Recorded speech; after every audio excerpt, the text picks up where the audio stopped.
ഇവിടെ visual merchandising supervisor ആയിട്ട് work ചെയ്യുന്നു. ഈ ഒരു ക്ലാസ്സിൽ ചേർന്നതിന് ശേഷമാണ് എനിക്ക് കൂടുതലും ആർട്ടുമായിട്ടുള്ള ഒരു കണക്ഷനും അതെന്റെ ഒരു പാഷനാണെന്നും അതിലെനിക്ക് കൂടുതൽ ചെയ്യാൻ പറ്റുമെന്നും കണ്ടിന്യൂസ് ആയിട്ട് ആ ഒരു മെത്തേഡിലൂടെ നമ്മൾ ഫോളോ ചെയ്യുമ്പോൾ നമുക്ക് എങ്ങനെയൊക്കെ നമ്മുടെ ലൈഫിൽ ആർട്ട് ഇമ്പോർട്ടൻ്റ് ആവുന്നു ഒക്കെ ഈ ഒരു ക്ലാസ്സിൽ ചേർന്നതിന് ശേഷമാണ് ഞാൻ പഠിച്ചുകൊണ്ടിരിക്കുന്നത്. ഈ ഒരു ക്ലാസ്സിൽ ഞാനിപ്പോ ചേർന്നിട്ട് ഒരു 4 മാസമായിട്ടുള്ളൂ. ഈ ഒരു 4 മാസത്തിന് മുമ്പ് വരെ എന്നോട് ഇപ്പൊ ആരെങ്കിലും വന്നാൽ നീ വരച്ചതെങ്കിലും ചിത്രം കാണിച്ചു തരുമോ എന്ന് ചോദിച്ചാൽ എൻ്റെ അടുത്ത് ഒരു ചിത്രം പോലും എടുക്കാൻ ഉണ്ടായിട്ടുണ്ട്. ഈ ഒരു ക്ലാസ്സിന് ചേർന്നതിന് ശേഷം എൻ്റെ കയ്യിൽ ഇപ്പൊ ഒരു 100 ചിത്രങ്ങളോളം അടുത്ത് ഇപ്പൊ എൻ്റെ കയ്യിലുണ്ട്. അത് ചെറുതും വലുതും ആയിക്കോട്ടെ. ഇപ്പം A6 പേപ്പറിൽ മുതൽ A3 പേപ്പർ വരെയുള്ള പിക്ചേഴ്സ് എൻ്റെ അടുത്ത് ഇപ്പൊ ഉണ്ട്. എനിക്ക് കാണിച്ചു കൊടുക്കാൻ പറ്റുന്ന രീതിയിൽ എൻ്റെ കയ്യിലുണ്ട്. ഒരു റെക്കോർഡിനുള്ള ക്ലാസ് അത് കാണാൻ നമ്മൾക്ക് വേണ്ട സമയത്ത് ചെയ്യാം. പക്ഷെ അത് ലൈഫിലേക്ക് എങ്ങനെ അത് എന്താ പറയാ നമ്മുടെ വെൽനെസ്സിന് വേണ്ടിയിട്ടും കൂടിയുള്ള കുറെ കാര്യങ്ങൾ ആ ഒരു ക്ലാസ്സിലൂടെ പറഞ്ഞു പോകുന്നുണ്ടെന്നും അത് ചിത്രകല മാത്രമായിട്ടുള്ള ഒരു ക്ലാസ് അല്ല എന്നൊക്കെ ഈ ഒരു ക്ലാസ്സിൽ ജോയിൻ ചെയ്തതിന് ശേഷമാണ് ഞാൻ മനസ്സിലാക്കിയതും പഠിച്ചതും. നല്ലൊരു ടൈം ടേബിള്, ഒരു ഡിസിപ്ലിൻ, ആർട്ടിനെ എങ്ങനെ നമ്മൾക്ക് നോക്കിക്കാണാം, ഏത് തരത്തിൽ നമ്മൾ ആർട്ടിസ്റ്റിക് ബ്ലോക്ക് ഒക്കെ ഉള്ളത് നമുക്ക് എങ്ങനെ മാറ്റാം, എല്ലാ കാര്യങ്ങളും പറഞ്ഞതിന് ശേഷം മാത്രമാണ് നമ്മൾ എന്താണ് പഠിക്കുന്നതിലേക്ക് പോകുന്നത്. അത് വലിയൊരു കാര്യമാണ്. കാരണം എന്നെ പോലെ തന്നെ പല ചിന്തകൾ മാത്രമുള്ള ഒരുപാട് ആർട്ടിസ്റ്റ് വരയ്ക്കാൻ അറിയുന്ന ഒരു കാലത്ത് നല്ല രീതിയിൽ വരച്ച് പിന്നെ സാഹചര്യങ്ങൾ കൊണ്ട് ഉപേക്ഷിക്കേണ്ടി വന്ന ഒരുപാട് ആൾക്കാർക്ക് ഭയങ്കര മോട്ടിവേഷൻ തരുന്ന കുറച്ച് മൊഡ്യൂളുകളാണ് ആദ്യത്തെ കുറച്ച് ക്ലാസ്സുകൾ. അതിലൂടെയാണ് അത് എന്നെ കൊണ്ട് ഇത് പറ്റും എന്ന് എനിക്ക് തോന്നിയത്. ഒരു കമ്മീഷൻ വർക്ക് എന്ന് പറയുമ്പോൾ അത് മാത്രമല്ല, അതിന്റെ കൂടെ നമ്മൾ വരയ്ക്കുന്ന പിക്ചറിന് നമ്മൾ ഇപ്പോൾ ഇത് വരച്ച് അതിന് എത്ര ടൈം നമ്മൾ സ്പെൻഡ് ചെയ്യുന്നു, എന്തൊക്കെ മെറ്റീരിയൽസ് നമ്മൾ അതിന് സ്പെൻഡ് ചെയ്യുന്നു, ഒരു ക്ലയന്റിനെ എങ്ങനെ ഡീൽ ചെയ്യണം, അവർക്ക് എങ്ങനെ അതിനെ പറ്റിയുള്ള നോളജ് കൊടുക്കണം, എന്തൊക്കെ കാര്യങ്ങളാണ്, ഈവൻ നമ്മൾ യൂസ് ചെയ്യുന്ന പേപ്പർ ഏതാണ്, പെൻസിൽ ഏതാണ്, അങ്ങനെയുള്ള വ്യക്തമായിട്ടുള്ള ഒരു നോളജ് കസ്റ്റമറിന് കൊടുത്തതിന് ശേഷം നമ്മളൊരു എമൗണ്ട് പറയുകയാണെങ്കിൽ അവർക്കും അതിനെ പറ്റിയിട്ട് വ്യക്തമായ ഒരു ധാരണ ഉണ്ടാവും. മെറ്റീരിയൽസിൽ നമ്മൾ എത്ര കോസ്റ്റ് ഇട്ടിട്ടുണ്ടെന്ന്, അങ്ങനെയുള്ള കാര്യങ്ങൾ, അങ്ങനെ ഡീറ്റെയിൽ ബൈ ഡീറ്റെയിൽ ഒരു വർക്കിൽ ചെയ്യേണ്ട മുഴുവൻ കാര്യങ്ങളും ഞാൻ ഈ ഒരു ക്ലാസ്സിന് വന്നതിന് ശേഷമാണ് പഠിച്ചത്. അതെന്റെ ഒരു വലിയൊരു ആഗ്രഹമാണ്. എൻ്റെ വീട്ടില് നല്ലൊരു ആർട്ട് ഗാലറി പോലെ കുറെ ചിത്രങ്ങൾ വെച്ചിട്ട് വാളുകളിൽ അലങ്കരിക്കണം. അതായത് ഒരു ആർട്ടിസ്റ്റിന്റെ വീടാണെന്ന് പുറത്തുനിന്ന് വരുന്ന ഒരാൾക്ക് തോന്നണം. ആ രീതിയിൽ എൻ്റെ വീട്ടിനെ മാറ്റണം എന്നുള്ളത് എനിക്കൊരു വലിയൊരു ആഗ്രഹമാണ്.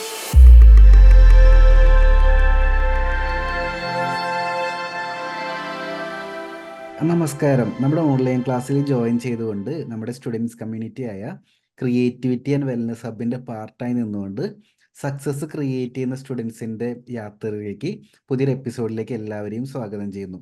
ഇന്ന് നമ്മോടൊപ്പം കുറച്ച് വ്യത്യസ്തമായിട്ടൊരു സ്റ്റുഡൻ്റാണ് ഉള്ളത്. അഭിലാഷാണ് നമ്മോടൊപ്പം ഉള്ളത്. നോർമലി ഡ്രോയിങ് ക്ലാസ്സിലോട്ട് വരുന്നവർ 2 തരത്തിൽ ക്ലാസ്സിലോട്ട് വരുന്നവരുണ്ട്. ഓൾറെഡി ഒന്നും വരയ്ക്കാൻ അറിയാതെ പഠിക്കണം, അല്ലെങ്കിൽ പ്യുവർ ബിഗിനർ സ്റ്റേജിൽ വരുന്നവരുണ്ട്. രണ്ടാമത്തെ കാറ്റഗറി എന്ന് പറയുന്നത് മുൻപ് വരച്ചിരുന്നവരും വരുന്നുണ്ട്. അപ്പോൾ അഭിലാഷ് രണ്ടാമത്തെ കാറ്റഗറിയാണ്, മുൻപ് വരച്ചിരുന്ന ഒരാളാണ്. അപ്പോൾ നമ്മുടെ ഓൺലൈൻ ക്ലാസ് വന്നതിന് ശേഷം ഓൾറെഡി വരയ്ക്കാൻ അറിയുന്നവർ നമ്മുടെ ഓൺലൈൻ ക്ലാസ്സിലോട്ട് വരുന്ന സമയത്ത് എങ്ങനെയാണ് ഇത് എക്സ്പീരിയൻസ് ചെയ്യുന്നുണ്ടാവുക എന്നുള്ള കാര്യങ്ങളൊക്കെ അഭിലാഷിൻ്റെ അടുത്ത് ചോദിച്ച് മനസ്സിലാക്കാനായിട്ട് സാധിക്കും. കൂടാതെ അഭിലാഷ് ഇപ്പോൾ നമ്മോടൊപ്പം വന്നിരിക്കുന്നത് റിവാർഡ് കരസ്ഥമാക്കിയിട്ടാണ്.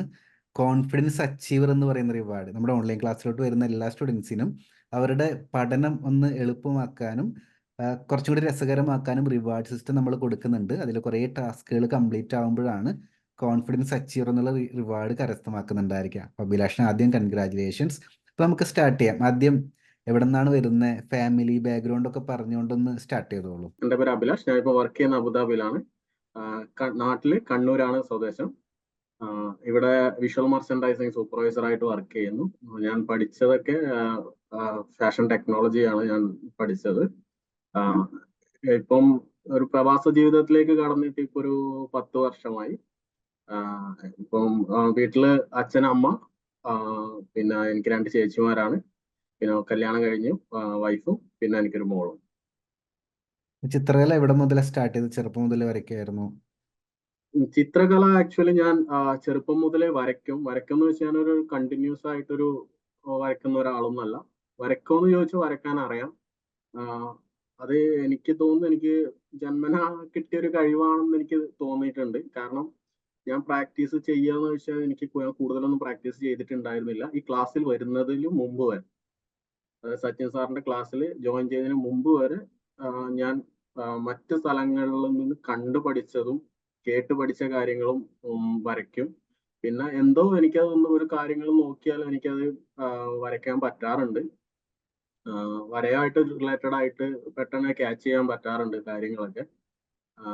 അതുകൊണ്ട് പക്ഷെ ഞാൻ ഈ സച്ചിൻ സാറിന്റെ ക്ലാസ്സിൽ ചേരുന്നതിന് മുമ്പ് വരെ ഞാനൊരു അധ്യാപകന്റെ കീഴിൽ ഞാൻ ചിത്രകല അഭ്യസിച്ചിട്ടില്ല. പഠിക്കണമെന്ന് ഒരുപാട് ആഗ്രഹങ്ങൾ ഉണ്ടായിരുന്നു മുമ്പേ. കാരണം എനിക്ക് തോന്നുന്നു എൻ്റെ വീട്ടിലെ സിറ്റുവേഷൻ ആയിരിക്കാം ചിലപ്പോൾ എനിക്ക് ആ ഒരു മേഖലയിലേക്ക് പൂർണ്ണമായിട്ട് പോകാൻ പറ്റാണ്ടിരുന്നത് എന്ന് എനിക്ക് തോന്നിയിട്ടുണ്ട് പലപ്പോഴും. കാരണം മുമ്പ് എൻ്റെ വീട് കുറച്ചൊരു പ്രദേശത്താണ്. അപ്പൊ ചിത്രകല ആ ഒരു പ്രദേശത്തൊന്നും ആ ഒരു ടൈമിന് ചിത്രകല പഠിപ്പിക്കുന്ന ഒരു സ്ഥാപനം ഉണ്ടായിട്ടില്ല. കുറച്ച് ദൂരം പോകണമായിരുന്നു, ബസ്സിലൊക്കെ പോയാൽ എത്തുന്ന ഒരു സ്ഥലമായിരുന്നു.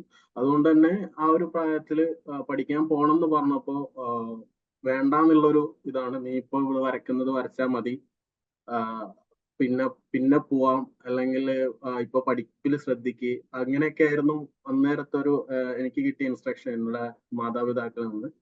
അപ്പൊ എന്നെ കൂടുതലും ഞാൻ പഠിപ്പിൽ ശ്രദ്ധിക്കാൻ വേണ്ടിയിട്ടായിരുന്നു. അല്ലാണ്ട് ഞാൻ എൻ്റെ കയ്യിൽ എൻ്റെ അടുത്തൊരു കലയുണ്ട്, അതിനെ പ്രോത്സാഹിപ്പിക്കുന്ന രീതിയിൽ, നല്ല രീതിയിൽ പ്രോത്സാഹിപ്പിക്കുന്ന രീതിയിൽ എനിക്കൊരു പ്രോത്സാഹനം എനിക്ക് കിട്ടിയിട്ടില്ല എന്ന് തന്നെ എനിക്ക് പറയാം. കാരണം എന്ന് കരുതിയിട്ട് ഞാൻ കളർ വാങ്ങിത്തരില്ല, പെൻസിൽ വാങ്ങിത്തരില്ല എന്നല്ല ഞാൻ പറയുന്നത്.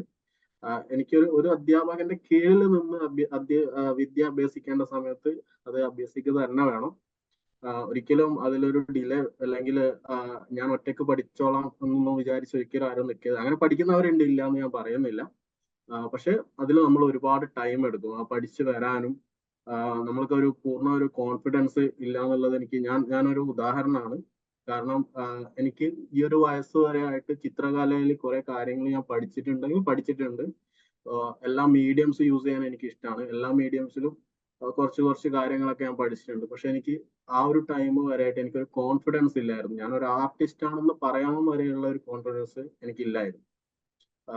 കാരണം ഞാൻ പറയുന്നത് തെറ്റാണോ, കാരണം ഞാൻ പഠിച്ചതൊക്കെ മറ്റുള്ളവരിൽ നിന്ന് കണ്ടിട്ടും യൂട്യൂബിൽ നിന്നും നോക്കിയിട്ടൊക്കെയാണ്. യൂട്യൂബിൽ നമ്മൾ നോക്കുമ്പോൾ നമുക്ക് മനസ്സിലാവും പലരും പല രീതിയിലാണ്. കാരണം അത് ആർട്ട് അങ്ങനെയാണ്.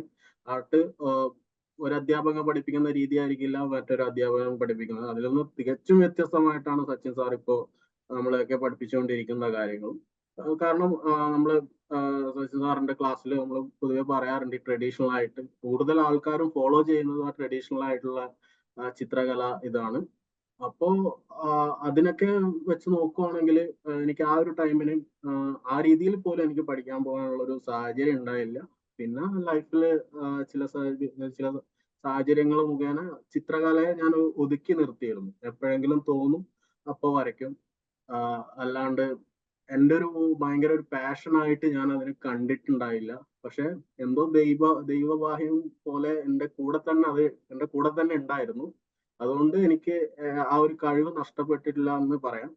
കാരണം ഈ ഒരു ക്ലാസ്സിൽ ചേർന്നതിന് ശേഷം മാത്രമാണ് ഞാൻ ഒരു കോൺഫിഡൻസോട് കൂടിയിട്ട് ഞാനൊരു ആർട്ടിസ്റ്റ് ആണെന്ന് പറയാൻ ഇപ്പൊ എനിക്ക് പറ്റുന്നുണ്ട്.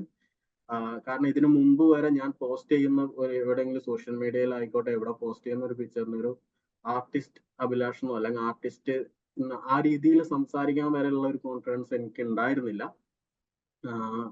അപ്പോ ഈ ഒരു ക്ലാസ്സിൽ ചേർന്നതിന് ശേഷമാണ് എനിക്ക് കൂടുതലും ആർട്ടുമായിട്ടുള്ള ഒരു കണക്ഷനും അതെന്റെ ഒരു പാഷനാണെന്നും അതിലെനിക്ക് കൂടുതൽ ചെയ്യാൻ പറ്റുമെന്നും ഒക്കെ ഈ ഒരു ക്ലാസ്സിൽ കണ്ടിന്യൂസ് ആയിട്ട് ആ ഒരു മെത്തേഡിലൂടെ നമ്മൾ ഫോളോ ചെയ്യുമ്പോൾ നമുക്ക് എങ്ങനെയൊക്കെ നമ്മളെ ലൈഫിൽ ആർട്ട് ഇമ്പോർട്ടൻ്റ് ആവുന്നു ഒക്കെ ഈ ഒരു ക്ലാസ്സിൽ ചേർന്നതിന് ശേഷമാണ് ഞാൻ പഠിച്ചതും പഠിച്ചുകൊണ്ടിരിക്കുന്നതും. ഞാനിപ്പം അങ്ങനെ കൂടുതൽ പഠിച്ചു എന്നൊന്നും ഞാൻ പറയുന്നില്ല. കാരണം ഞാനിപ്പോൾ സ്റ്റെപ്പ് ബൈ സ്റ്റെപ്പ് ആയിട്ട് കൂടുതൽ കാര്യങ്ങൾ പഠിച്ചുകൊണ്ടിരിക്കുന്നു.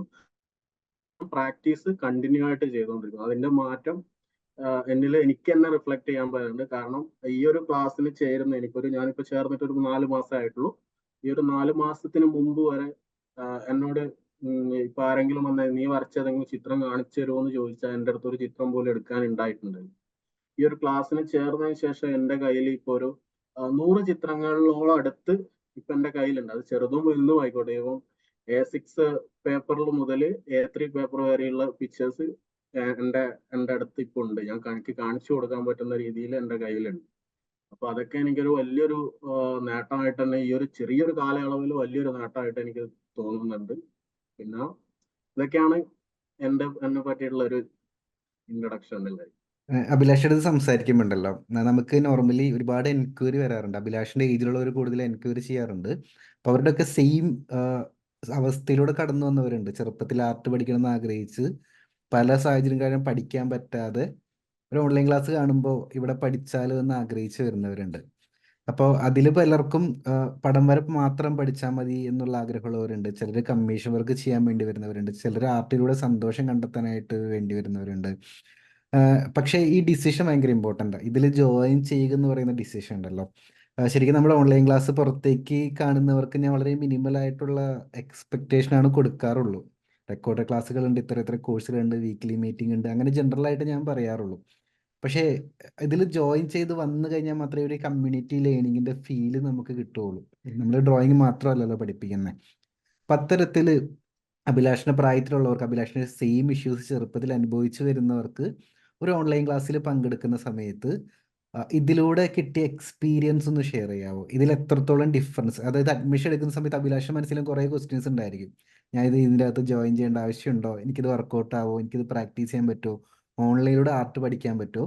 ആ ഒരു എക്സ്പെക്റ്റേഷനും ജോയിൻ ചെയ്തതിന് ശേഷം ഉണ്ടായ റിയാലിറ്റി ഉണ്ടല്ലോ, അതൊക്കെ ഒന്ന് എക്സ്പ്ലെയിൻ ചെയ്യാം. അത് മറ്റുള്ളവർക്കും ഒരുപാട് ഇൻസൈറ്റുകൾ തരുന്നതായിരിക്കും. എങ്ങനെയാണ് ഇതിൻ്റെ അകത്തൊരു സ്റ്റുഡൻ്റ് എന്നുള്ള രീതിയിൽ ഫീൽ കിട്ടുന്നത്? എങ്ങനെയാണത് എക്സ്പീരിയൻസ് ചെയ്യുന്നത്? അത് എനിക്ക് പറയാമെന്ന് വെച്ചാൽ അത് നമ്മൾ വിചാരിക്കുന്ന ഒരു രീതിയല്ല ഇതിന്റെ ഉള്ളിലേക്ക് നമ്മൾ വരുമ്പോൾ ഫീല് കിട്ടുന്നത്. അത് ടോട്ടലി ഡിഫറെന്റ് ആണ്. നമ്മൾ പുറമേ നിന്ന് നോക്കുന്ന ഒരാൾക്ക് ഇതൊരു ഓൺലൈൻ ക്ലാസ് എന്താണോ മറ്റുള്ളവർ ചെയ്യുന്നത് അതുപോലെയുള്ള ഒരു ഓൺലൈൻ ക്ലാസ് എന്നുള്ള രീതിയിൽ അങ്ങനെ ചിന്തിച്ച ഒരാൾ തന്നെയാണ് ഞാനും. പക്ഷെ സച്ചിൻ സാറിനെ പറ്റിയിട്ട് മുമ്പേ എനിക്ക് അറിയായിരുന്നു. സച്ചിൻ സാറിന്റെ വീഡിയോസ് ഞാൻ കാണാറുണ്ടായിരുന്നു യൂട്യൂബിനെ പറ്റിയിട്ട്. ആ ഒരു മുഖം, ആ ഒരു ബ്രാൻഡ് അതെനിക്ക് മുമ്പേ അറിയുന്ന ഒരു വ്യക്തിയായിരുന്നു. അതുകൊണ്ട് തന്നെ പക്ഷെ ഈ ഒരു ക്ലാസ്സിനെ പറ്റിയിട്ട് ഇത് ഇന്നതാണ് എന്നുള്ളതൊന്നും എനിക്കൊരു വ്യക്തമായ ഒരു ധാരണ ഒന്നും ഉണ്ടായില്ല. ഞാനിത് ചേർന്നാൽ തന്നെ ഞാനിത് എങ്ങനെയാണ് കംപ്ലീറ്റ് ചെയ്യുക, ഞാനിത് എങ്ങനെയാണ് പഠിച്ചെടുക്കുക ഈ ഒരു തിരക്കിന്റെ ഇടയിൽ. കാരണം വർക്കും കാര്യങ്ങളൊക്കെ ഭയങ്കര ബിസിയാണ്. ഇവിടെ വന്നാലും റൂമിൽ വരുമ്പോൾ ഒരു ടയർഡ്നെസ്സും കാര്യങ്ങളും ആ രീതിയിലായിരുന്നു ലൈഫ് പോയിക്കൊണ്ടിരുന്നത്. അപ്പോൾ ഇതെനിക്ക് സൂട്ടാവോ, ഞാൻ ഈ ഒരു പ്രായത്തിൽ എടുക്കുന്ന ഒരു തീരുമാനമാണോ എന്നൊക്കെ ഞാൻ ചിന്തിച്ചിട്ടുണ്ട്. മറ്റൊന്നും കൊണ്ടല്ല, ഞാൻ എന്നെക്കാട്ടും ചെറിയ കുട്ടികൾ നല്ല രീതിയിൽ വരക്കുമ്പോൾ ഞാൻ പലപ്പോഴും എനിക്ക് തോന്നിയിട്ടുണ്ട്, ഞാൻ ആ ഒരു പ്രായത്തിൽ ഞാൻ പഠിച്ചിരുന്ന എനിക്ക് ഈ ഒരു ഇതിനെക്കാട്ടും നല്ല രീതിയിൽ എനിക്കും വരക്കാമായിരുന്നല്ലോ എന്നുള്ളതൊക്കെ ഞാൻ ഇങ്ങനെ ചിന്തിക്കും. ഞാൻ കൂടുതൽ എൻ്റെ ചിന്തകൾ മാത്രമായിരുന്നു ബാക്കിയായിരുന്നു. അതായത് പ്രവൃത്തിയിൽ ഒന്നും ഇല്ലായിരുന്നു. കൂടുതലും ഞാൻ ആർട്ടിനെ പറ്റി ഇങ്ങനെ ചിന്തിക്കും. എനിക്കത് വരക്കാൻ പറ്റുമല്ലോ, ഒരാൾ വരച്ച ചിത്രം അതെനിക്ക് വരക്കാൻ പറ്റുമല്ലോ എന്നുള്ളൊരു ചിന്ത എൻ്റെ മനസ്സിലുണ്ട്. പക്ഷെ പുറത്തേക്കില്ല, വരക്കില്ല. കാരണം അന്നേരം ഞാൻ കുറെ എക്സ്ക്യൂസുകളായിരുന്നു ഞാൻ കൂടുതലും കണ്ടെത്തിക്കൊണ്ടിരുന്നത്. ഇന്നിപ്പോ ഈ ഒരു വർക്കിന്റെ ഇടയിൽ ഇനിയിപ്പോ ഇത് വരക്കാൻ ഞാൻ അപ്പോഴും എൻ്റെ മൈൻഡിൽ ഞാനൊരു ആർട്ടിനൊരു ഇമ്പോർട്ടൻസ് കൊടുത്തില്ല എന്നാണ് ആ ഒരു വാസ്തവം. പക്ഷെ ഉള്ളിന്റെ ഉള്ളിൽ എനിക്ക് പഠിക്കണം, ഒരാളെ കീഴിൽ തന്നെ പഠിക്കണം. കാരണം എനിക്ക് ആ ഒരു കോൺഫിഡൻസ് ഇല്ലായ്മ തന്നെയാണ് അതിന് കാരണം. അതുകൊണ്ടാണ് ഞാൻ സാറിന്റെ ഇതിലേക്ക്, സാറ് എന്നുള്ളൊരു എന്താ പറയാ, യൂട്യൂബിലും എല്ലായിടത്തും നല്ലൊരു ഫെയിമായിട്ട് നിൽക്കുന്ന ഒരു ആർട്ടിസ്റ്റ്. പിന്നെ പലരുടെയും റിവ്യൂ കാര്യങ്ങളൊക്കെ ഞാൻ കണ്ടിട്ടുണ്ടായിരുന്നു. അത് പ്രായഭേദമന്യേ, അതായത് ചെറിയ കുട്ടികളായിക്കോട്ടെ, നമ്മളെ പോലെയുള്ള ആളുകളായിക്കോട്ടെ, അല്ലെങ്കിൽ ഒരു വയസ്സായവരായിക്കോട്ടെ, ഈവൻ വരക്കാൻ തീരെ അറിയാത്തവരായിക്കോട്ടെ, അവർക്കൊക്കെ ഈ ഒരു ക്ലാസ്സിൽ ഓരോരുത്തർക്കും അവരവരുടേതായ രീതിയിൽ കഴിവ് തെളിയിക്കാൻ പറ്റുന്നുണ്ട് എന്നുള്ള റിവ്യൂസും കാര്യങ്ങളൊക്കെ ഞാൻ ജസ്റ്റ് നോക്കിയിട്ടുണ്ടായിരുന്നു. അപ്പം ആ രീതിയിലാണ് ഞാൻ ഫസ്റ്റ് സാറിന് കൂടുതലൊന്നും സംസാരിക്കുന്നില്ല. ഞാൻ ആ ഒരു ഡിസിഷൻ എടുക്കുന്നു, ഞാൻ ക്ലാസ്സിലേക്ക് വരുന്നു. ക്ലാസ്സിലേക്ക് വരുമ്പോഴും ഞാൻ വിചാരിച്ചത് ഒരു റെക്കോർഡിംഗ് ക്ലാസ് റെക്കോർഡഡ് ആയിരിക്കും എന്നൊക്കെ മുമ്പേ പറയുന്നുണ്ടല്ലോ. അപ്പോൾ ഒരു റെക്കോർഡിനുള്ള ക്ലാസ് അത് കാണാം, നമ്മൾക്ക് വേണ്ട സമയത്ത് ചെയ്യാം. പക്ഷെ അത് ലൈഫിലേക്ക് എങ്ങനെ, അത് എന്താ പറയാ, ആ ഒരു നമ്മുടെ വെൽനെസ്സിന് വേണ്ടിയിട്ടും കൂടിയുള്ള കുറെ കാര്യങ്ങൾ ആ ഒരു ക്ലാസ്സിലൂടെ പറഞ്ഞു പോകുന്നുണ്ടെന്നും അത് ചിത്രകല മാത്രമായിട്ടുള്ള ഒരു ക്ലാസ് അല്ല എന്നൊക്കെ ഈ ഒരു ക്ലാസ്സിൽ ജോയിൻ ചെയ്തതിന് ശേഷമാണ് ഞാൻ ഞാൻ മനസ്സിലാക്കിയതും പഠിച്ചതും. അതിലൂടെ തന്നെ എനിക്ക് ഒരുപാട് മാറ്റങ്ങൾ ഈ ഒരു ചെറിയൊരു കാലയളവിൽ തന്നെ ഒരുപാട് മാറ്റങ്ങൾ എനിക്ക് കൊണ്ടുവരാൻ പറ്റി. ഒരു നല്ലൊരു ടൈം ടേബിള്, ഒരു ഡിസിപ്ലിൻ, ആർട്ടിനെ എങ്ങനെ നമ്മൾക്ക് നോക്കിക്കാണാം, ഏത് തരത്തിൽ നമ്മൾ ആർട്ടിസ്റ്റിക് ബ്ലോക്ക് ഒക്കെ ഉള്ളത് നമുക്ക് എങ്ങനെ മാറ്റാം, എല്ലാ കാര്യങ്ങളും പറഞ്ഞതിന് ശേഷം മാത്രമാണ് നമ്മൾ എന്താണ് പഠിക്കുന്നതിലേക്ക് പോകുന്നത്. അത് വലിയൊരു കാര്യമാണ്. കാരണം എന്നെ പോലെ തന്നെ പല ചിന്തകൾ മാത്രമുള്ള ഒരുപാട് ആർട്ടിസ്റ്റ്, വരയ്ക്കാൻ അറിയുന്ന, ഒരു കാലത്ത് നല്ല രീതിയിൽ വരച്ച് പിന്നെ സാഹചര്യങ്ങൾ കൊണ്ട് ഉപേക്ഷിക്കേണ്ടി വന്ന ഒരുപാട് ആൾക്കാർക്ക് ഭയങ്കര മോട്ടിവേഷൻ തരുന്ന കുറച്ച് മൊഡ്യൂളുകളാണ് ആദ്യത്തെ കുറച്ച് ക്ലാസ്സുകൾ. അതിലൂടെയാണ് അത് എന്നെ കൊണ്ട് ഇത് പറ്റും എന്ന് എനിക്ക് തോന്നിയത് ആ ഫസ്റ്റത്തെ കുറച്ച് മൊഡ്യൂൾസ് ആണ്. ആ ഒരു മൊഡ്യൂൾസ് കഴിഞ്ഞപ്പോൾ ഞാൻ ഇങ്ങനെയൊക്കെ ചെയ്താൽ എനിക്ക് ഇങ്ങനെയൊക്കെ എന്റെ ടൈം മാനേജ് ചെയ്യാൻ പറ്റും.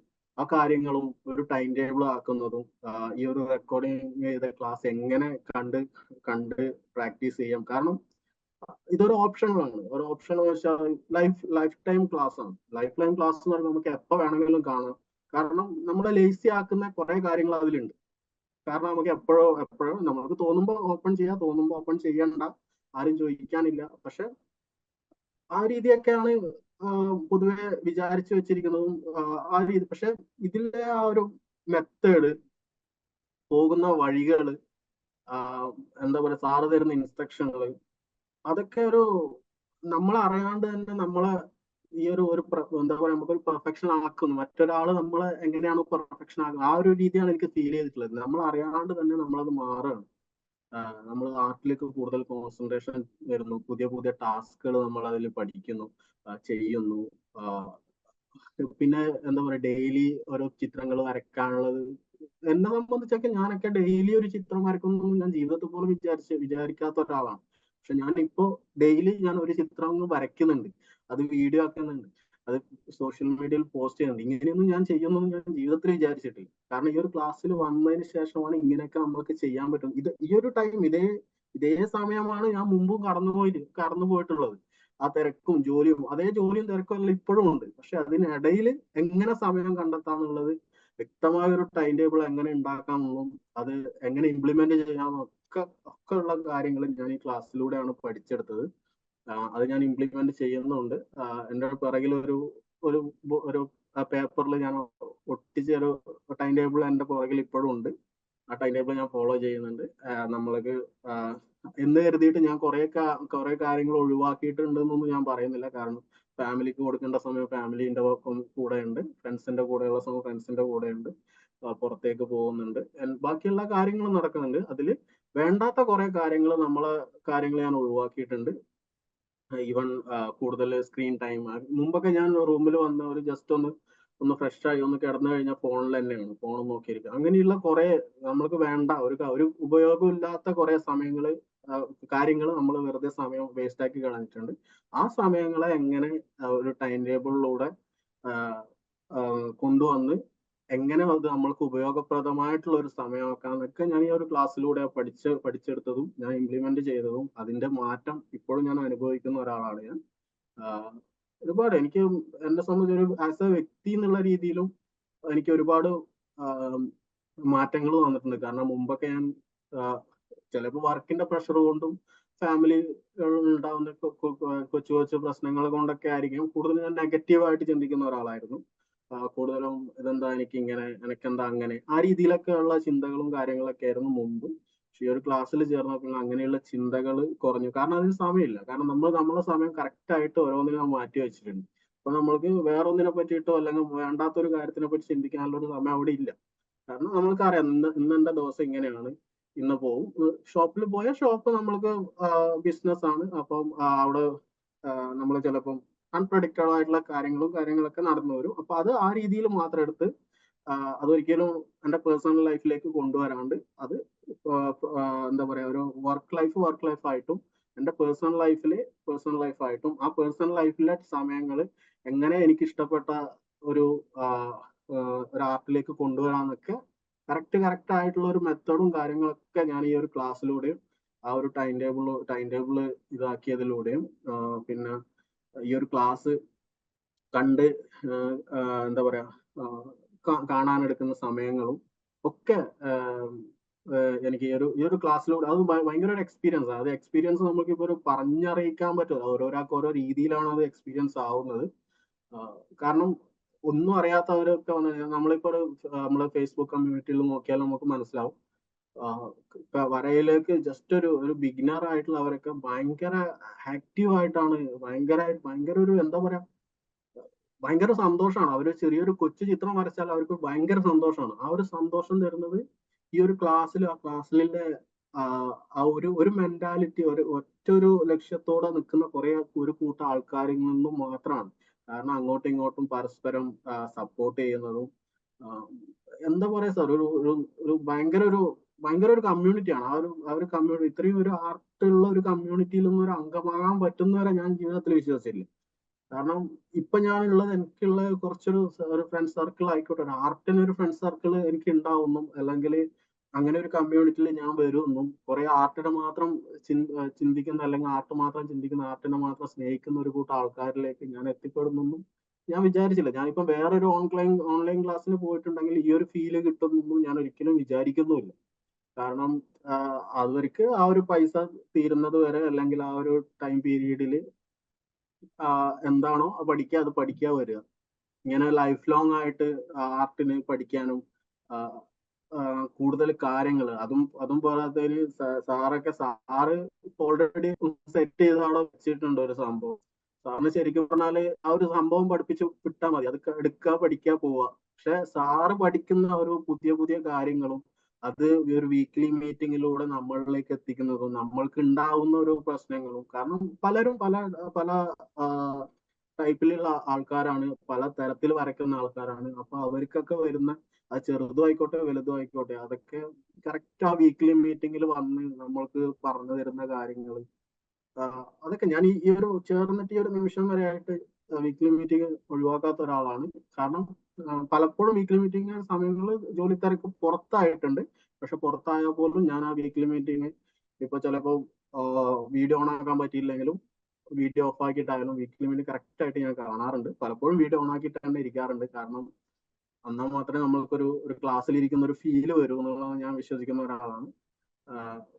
ഭയങ്കരമായിട്ട് നല്ലൊരു എക്സ്പീരിയൻസ് ആണ്, ഭയങ്കര എക്സ്പീരിയൻസ് ആണ്. കാരണം ഞാനിപ്പോ ഈ ഒരു ഇതിലേക്ക് വന്നതിന് ശേഷം ഞാൻ സാറിനോട് ഈ ഒരു അച്ചീവറിന്റെ ഒരു കാര്യം പറഞ്ഞപ്പോൾ സാറിനോട് ഞാൻ ചോദിച്ചിട്ട് തന്നെ ഉണ്ടായിരുന്നു, സാർ ഇത് എത്ര പിക്ചർ നമ്മൾ വരയ്ക്കണം ഈ ഒരു അച്ചീവറിന്. കാരണം ഒരു സ്റ്റെപ്പ് ബൈ സ്റ്റെപ്പ് ആണ്. എല്ലാവർക്കും അത് കൊടുക്കുന്ന ഒരു അച്ചീവ്മെന്റ് അല്ലല്ലോ. അത് എന്താണോ അതിൽ പറഞ്ഞിരിക്കുന്നത് അത് സ്റ്റെപ്പ് ബൈ സ്റ്റെപ്പ് ആയിട്ട് ഫോളോ ചെയ്താൽ മാത്രമേ ഇപ്പൊ ഞാൻ ഇരിക്കുന്ന പോലെ ഇവിടെ വന്നിരിക്കാൻ പറ്റും. അപ്പൊ അങ്ങനെ കാര്യങ്ങൾ സാർ പറഞ്ഞപ്പോ ഇത്ര മുതൽ ഇത്ര പിക്ചർ വരെ വരയ്ക്കണം എന്ന് സാർ എന്നോട് പറഞ്ഞിട്ടുണ്ടായിരുന്നു. അപ്പൊ ആ ഒരു സമയത്ത് ഞാൻ വേറൊരു തീരുമാനം എന്താണ്, അതിന്റെ എത്ര മുതൽ എന്ന് പറഞ്ഞ പിക്ചർ അല്ല, എത്ര വരെ വരയ്ക്കണം എന്നുള്ള പിക്ചർ ആയിരിക്കണം ഞാൻ എടുക്കേണ്ടത്. കാരണം ഇത് ജസ്റ്റ് ഒരു സാറിന്റെ മുമ്പിൽ വന്നിരുന്ന് ജസ്റ്റ് സംസാരിക്കാനുള്ള ഒരു അവസരം മാത്രമായിട്ട് കാണരുത്. കാരണം നമ്മൾ അതിൽ എത്രത്തോളം ഇടുന്ന ഒരു എഫേർട്ട്, ആ ഒരു പാഷൻ, അല്ലെങ്കിൽ അതൊക്കെ ആയിരിക്കണം മുൻതൂക്കം. അല്ലാണ്ട് സാറിന്റെ മുമ്പിൽ വന്നിരുന്ന് സംസാരിക്കാൻ വേണ്ടിയിട്ട് കുറച്ച് ചിത്രങ്ങൾ വരച്ച് ചെറുതെ ഞാൻ വരച്ചിട്ടുണ്ട് എന്ന് പറഞ്ഞ് അപ്ലൈ ചെയ്യുന്ന ഒരാളായിട്ട് വരരുത്. കാരണം ഇത് ചെയ്യുന്നത് നമുക്ക് വേണ്ടിയിട്ടാണെന്നുള്ള വ്യക്തമായ ബോധ്യം നമുക്ക് ഉണ്ടായിരിക്കണം. ആ ഒരു ബോധ്യമൊക്കെ ഈ രീതിയിലൊക്കെ സംസാരിക്കാനൊക്കെ എനിക്ക് പറ്റുമെന്ന് ഞാൻ വിചാരിച്ചില്ല. കാരണം എന്താ വെച്ചാൽ ഇതൊക്കെ ഞാൻ ഈ ഒരു ആർട്ട് ക്ലാസ് പഠിച്ചൊരു കോൺഫിഡൻസ് ആണ്. ഇത്രയും ആർട്ടിനെ പറ്റിയിട്ടോ അല്ലെങ്കിൽ ഓരോ മെത്തേഡിനെ പറ്റിയിട്ടൊന്നും ഇങ്ങനെയൊന്നും സംസാരിക്കാനൊന്നും എനിക്ക് അറിയില്ലായിരുന്നു ഇതിനു മുമ്പ് വരെ. അപ്പോ ഈ ഒരു ആർട്ടിൽ ഇപ്പൊ നമ്മളെ ഗ്രൂപ്പിലുള്ള ആൾക്കാർ തന്നെ എന്തെങ്കിലും ചോദിച്ചാൽ അതിന് പറഞ്ഞു കൊടുക്കാനൊക്കെ, ഇതിങ്ങനെ ചെയ്തോ അത് അങ്ങനെ ചെയ്തു എന്നൊക്കെ പറഞ്ഞു കൊടുക്കാനല്ല, എൻ്റെ ഒരു അറിവ് വെച്ച് പറഞ്ഞു കൊടുക്കാനൊക്കെ എനിക്കിപ്പം സാധിക്കുന്നുണ്ട്. അതൊക്കെ വലിയൊരു മാറ്റമാണ് ഈ ഒരു എന്താ പറയുക, ഈ ഒരു കമ്മ്യൂണിറ്റിയിൽ വന്നതിലും ഇങ്ങനെ ഒരു ഗ്രൂപ്പിൽ അല്ലെങ്കിൽ ഇങ്ങനെ ഒരു ക്ലാസ്സിൽ ജോയിൻ ചെയ്തതിലും എൻ്റെ ലൈഫിൽ വന്നിട്ടുള്ള ഒരു വലിയൊരു മാറ്റമാണ്. ലൈഫിൽ നമ്മൾ പാഷനിൽ മാത്രമല്ല, ലൈഫ് അടക്കം ചേഞ്ച് ആവുകയാണ്, ചേഞ്ച് ആയിക്കൊണ്ടിരിക്കുകയാണ്. ആ ഒരു ഹാപ്പിനെസ് ഞാൻ ശരിക്കും അനുഭവിക്കുന്നുണ്ട്. നെഗറ്റീവ് തോട്ട്സും നെഗറ്റീവ് ചിന്താഗതി, നെഗറ്റീവ് പീപ്പിൾ ആരാണെന്നും എങ്ങനെയാണ്, അതൊക്കെ ഞാൻ മനസ്സിലാക്കിയിട്ടുണ്ട് ഈ ഒരു ക്ലാസ്സിലും. കാരണം ഇത് ക്ലാസ് ജസ്റ്റ് ഒരു ചിത്രകലക്ക് മാത്രമുള്ള ഒരു ക്ലാസ് അല്ല. ആസ് എ വ്യക്തി നമ്മളെ വെൽനെസ്സിന് അത്രത്തോളം ഇമ്പോർട്ടൻസ് ഇതിൽ ഈ ക്ലാസ്സിൽ കൊടുക്കുന്നുണ്ട്. അത് ശരിക്കും നല്ല രീതിയിൽ ആസ്വദിച്ച് അനുഭവിക്കുന്ന ഒരാൾ തന്നെയാണ്. ഒരു ടീച്ചറിന്റെ പെർസ്പെക്റ്റീവിൽ ഉണ്ടല്ലോ, ഇപ്പൊ ഞാനിപ്പോൾ ക്ലാസ് എടുക്കുന്ന സമയത്ത് ഞങ്ങളുടെ പെർസ്പെക്റ്റീവ് ചിലപ്പോൾ കാണുന്ന കാഴ്ചകൾ കുറച്ച് ഡിഫറെൻ്റ് ആയിരിക്കും. ഇപ്പം എൻ്റെ പെർസ്പെക്റ്റീവിൽ ഞാൻ മനസ്സിലാക്കിയ കുറച്ച് കാര്യങ്ങൾ പറഞ്ഞുതരാം. നോർമലി ഒരു ക്ലാസ് എടുക്കുമ്പോൾ രണ്ട് തരത്തിലാണ് ഞങ്ങൾ ഔട്ട്പുട്ട് കൊടുക്കുന്നത്. ഒരു വിഷയം അവതരിപ്പിക്കുന്ന സമയത്ത് രണ്ട് പാർട്ടായിട്ടാണ് ഔട്ട്പുട്ട് വരുന്നത്. ഒന്ന് കോണ്ടന്റും നമ്മൾ ചെയ്യുന്നുണ്ട്, കോണ്ടെക്സ്റ്റും ചെയ്യുന്നുണ്ട്. കോണ്ടന്റ് എന്ന് പറയുന്നത് നമ്മൾ പറയുന്ന വിഷയം. ഇപ്പോൾ കഴിഞ്ഞൊരു വീക്കിലി മീറ്റിങ്ങിൽ നമ്മൾ പറഞ്ഞ വിഷയം കമ്മീഷൻ വർക്ക് ചെയ്യുമ്പോൾ ശ്രദ്ധിക്കേണ്ട കാര്യങ്ങൾ എന്തൊക്കെയാണെന്നുള്ള വിഷയത്തെ കുറിച്ച് സംസാരിച്ച്, അതാണ് കോണ്ടന്റ്. ഞങ്ങളുടെ സൈഡിൽ നിന്ന് ഞങ്ങൾ പറയുന്നൊരു വിഷയം. കോണ്ടെക്സ്റ്റ് എന്ന് പറയുന്നത് അത് സ്റ്റുഡൻസ് എങ്ങനെ റിസീവ് ആകും എന്നുള്ളതായിരിക്കണം. അത് സ്റ്റുഡൻസിൻ്റെ പാർട്ടാണ്. ആ വിഷയം എനിക്ക് എങ്ങനെ ഉപകാരപ്പെടുന്നു, സ്റ്റുഡൻസ് എങ്ങനെ എടുക്കുന്നു. ചിലപ്പോൾ ഒരു ടോപ്പിക്ക് തന്നെ ഒരു 10 പേര് 10 രീതിയിലായിരിക്കും എടുക്കുന്നുണ്ടായിരിക്കുക. പക്ഷെ നമ്മുടെ കമ്മ്യൂണിറ്റിയുടെ സ്പെഷ്യാലിറ്റി എന്താണെന്ന് വെച്ച് കഴിഞ്ഞാൽ, ഞാൻ ഏത് കോണ്ടന്റ് അവതരിപ്പിച്ചാലും സ്റ്റുഡൻസ് അതിൻ്റെതായ രീതിയിൽ അതവർ മനസ്സിലാക്കുന്നു എന്നുള്ളതാണ്. കഴിഞ്ഞ വീക്കിലി മീറ്റിംഗ് ശരിക്കും എന്നെ ഞെട്ടിച്ചൊരു കാര്യം, ഞാൻ പലപ്പോഴും ചാറ്റിലോട്ട് നോക്കുന്നുണ്ടായിരുന്നു, ഇത് ഇനി ആർക്കെങ്കിലും മനസ്സിലാവാത്തതുണ്ടോ, ബോറടിക്കുന്നുണ്ടോ. കൂടാതെ സ്റ്റുഡൻസിൻ്റെ നമ്പർ ഞാൻ നോക്കും, സ്റ്റാർട്ടിങ്ങിലും എന്തെങ്കിലും നമ്പർ നോക്കും. അപ്പം ഞെട്ടിച്ചൊരു കാര്യം, പ്യുവർ ബിഗിനേഴ്സ് മുതൽ ആ ഒരു കമ്മീഷൻ വർക്കിൻ്റെ ടോപ്പിക്ക് പറയുന്ന സമയത്തും ഫുൾ ടൈം കേട്ടിരിക്കുന്നുണ്ടായിരുന്നു. കാരണം അവർക്ക് അതിൻ്റെ കോണ്ടെക്സ്റ്റ് മനസ്സിലാക്കാൻ പറ്റുന്നുണ്ട്, അവർക്കത് റിസീവ് ആവുന്നുണ്ട് എന്ന് അതുപോലെ തന്നെ നേരെ തിരിച്ചും വളരെ ബേസിക് ആയിട്ടുള്ള ക്ലാസ്സുകൾ, ലൈൻ ഡ്രോയിൻ്റെ ക്ലാസ്സുകളൊക്കെ വരുന്ന സമയത്ത് ലൈവായിട്ട് വീക്കിലി മീറ്റിങ്ങിന് ഇപ്പോൾ ആർട്ടിൻ്റെ തെറ്റുകൾ എങ്ങനെ മനസ്സിലാക്കാം, ഒബ്സർവേഷൻ സ്കിൽ എങ്ങനെ ഇമ്പ്രൂവ് ചെയ്യാം, ഏറ്റവും ബേസിക് ആയിട്ടുള്ള ക്ലാസ്സുകൾ വരുന്ന സമയത്തും സ്റ്റുഡൻസും അതിരുന്ന് കേൾക്കുന്നുണ്ട്. അപ്പോൾ അഭിലാഷെ സംബന്ധിച്ച് ഞാൻ മനസ്സിലാക്കിയ ഒരു കാര്യം, അഭിലാഷ് എന്ന് പറയുന്ന സ്റ്റുഡൻറ്റ് കോണ്ടെക്സ്റ്റിലാണ് ഫോക്കസ് ചെയ്യുന്നത്. അഭിലാഷിന് എന്ത് കിട്ടുന്നു, അഭിലാഷിൻ്റെ ലൈഫിൽ അതെങ്ങനെ ഇംപ്ലിമെൻറ്റ് ചെയ്യുന്നു. ശരിക്കും ഒരു സ്റ്റുഡൻറ്റ് അങ്ങനെ ആവണം. അല്ലാതെ കുറേ പേര് കോണ്ടന്റ് മാത്രം കൺസ്യൂം ചെയ്തിരിക്കുന്നുണ്ട്. ഒരു സ്ഥലത്ത് പോയി പഠിക്കും, എന്തെങ്കിലുമൊക്കെ മനസ്സിലാക്കും, അതുമ്പോൾ അടുത്ത സ്ഥലത്ത് പോയി പഠിക്കും, എന്തെങ്കിലുമൊക്കെ മനസ്സിലാക്കും. അങ്ങനെ കുറേ ഇൻഫർമേഷൻ ആലോചിച്ച് നോക്ക്, ഇൻ്റർനെറ്റിലെ എല്ലാ ഇൻഫർമേഷൻ ഫ്രീ ആയിട്ടുണ്ട്. പിന്നെ വീണ്ടും എന്തിനാ മനുഷ്യന് തലച്ചോറിൽ വീണ്ടും അത് തന്നെ കുത്തിവെക്കുന്നത്, മനസ്സിലാകുന്നുണ്ട്. അപ്പം നമുക്ക് ഇംപ്ലിമെൻറ്റ് ചെയ്യാൻ പറ്റുന്ന കോണ്ടെക്സ്റ്റ് നമുക്ക് സെറ്റ് ചെയ്യാൻ പറ്റണം നമ്മുടെ ലൈഫിൽ. അപ്പം അതുമായിട്ട് ബന്ധപ്പെട്ടൊരു ചോദ്യം ചോദിക്കാനുള്ളത്, അഭിലാഷ് ഓൾറെഡി കമ്മീഷൻ വർക്ക് ചെയ്യുന്ന ഒരാളാണ്. അപ്പോൾ എങ്ങനെയാണ് ഇതിലോട്ട് വന്നത്? ഇപ്പോൾ ചെയ്യുന്ന വർക്കിൽ എന്തെങ്കിലും ഡിഫറൻസ് വരുന്നുണ്ട്? ഈ ഒരു കമ്മ്യൂണിറ്റി അതിനുവേണ്ടി സപ്പോർട്ടീവായിട്ട് നിൽക്കുന്നുണ്ടോ? നമ്മുടെ ക്ലാസ്സുകൾ അതിനുവേണ്ടി ബെനിഫിറ്റ് ആവുന്നുണ്ടോ? ആ ഒരു കമ്മീഷൻ വർക്ക്സിൻ്റെ എക്സ്പീരിയൻസ് കൂടാതെ അപ്രീഷിയേറ്റ് ചെയ്യേണ്ട ഒരു കാര്യം കൂടിയാണ്, ഇതെല്ലാം ഒരു ഫുൾ ടൈം ജോബിൻ്റെ ഒപ്പം, ഓൺലി കേരളത്തിൽ പോലും അല്ല, വേറൊരു സ്ഥലത്താണ്. അവിടെ നിന്നുകൊണ്ട് ആർട്ട് പഠിച്ചുകൊണ്ട് കമ്മീഷൻ വർക്ക് ചെയ്തുകൊണ്ടാണ് എല്ലാം മാനേജ് ചെയ്യുന്നത്. അപ്പോൾ ആ ഒരു എക്സ്പീരിയൻസ് കൂടി ഒന്ന് ഷെയർ ചെയ്യാമോ? തീർച്ചയായും സാർ. കാരണം കമ്മീഷൻ വർക്ക് ഞാനത് രണ്ട് തരത്തിൽ ഞാൻ പറയാം. കാരണം കമ്മീഷൻ വർക്ക് ഞാൻ ഈ ക്ലാസ്സിന് വരുന്നതിന് മുമ്പ് ഞാൻ എടുത്തിട്ടുണ്ട്. അപ്പൊ ഞാൻ എങ്ങനെയാണ് ഫേസ് ചെയ്തതും ഇപ്പൊ ഈ ക്ലാസ്സിന് വന്നിട്ട് അതിൽ നിന്ന് പഠിച്ച കാര്യങ്ങളും അതിൽ ആ ഒരു കമ്മ്യൂണിറ്റിയിൽ മറ്റുള്ളവര്, കാരണം ഒരുപാട് കമ്മീഷൻ വർക്ക് ചെയ്യുന്ന ഒരുപാട് ആൾക്കാർ, നല്ല എക്സ്പീരിയൻസ്ഡ് ആയിട്ടുള്ള ആൾക്കാർ നമ്മളെ കമ്മ്യൂണിറ്റിയിലുണ്ട്. അപ്പൊ അവരിന്ന് കിട്ടിയ നിർദ്ദേശങ്ങളും അതിലുപരി ലാസ്റ്റ് സാറ് വെച്ചൊരു വീക്ക്ലി മീറ്റിംഗിൽ കമ്മീഷൻ വർക്കിന് മാത്രമേ പറഞ്ഞ ഒരു കാര്യമാണ്. അപ്പൊ അതിൽ നിന്ന് കിട്ടിയതൊക്കെ വെച്ച് ഇപ്പൊ ഞാൻ എടുക്കുന്ന കമ്മീഷൻ വർക്കിൽ ഒരു കുറച്ച് വ്യത്യാസങ്ങളുണ്ട്, കുറച്ചല്ല ഒരുപാട് വ്യത്യാസങ്ങളുണ്ട്. പക്ഷെ എന്നിരുന്നിട്ട് ഞാൻ ഒരുപാട് കമ്മീഷൻ വർക്ക് എടുത്തിട്ടുണ്ട് എന്നല്ല അതിന്റെ അർത്ഥം. എടുത്ത വർക്ക്, അതായത് മുമ്പ് എന്നോട് ഒരാള് എനിക്കത് വരച്ചു തരുമോ എന്ന് ചോദിച്ചാൽ, എനിക്കൊരു പിക്ചർ വേണമെന്ന് ചോദിച്ചാൽ ഞാൻ പൈസ തരാമെന്ന് വരെ അവരെന്നോട് പറയും.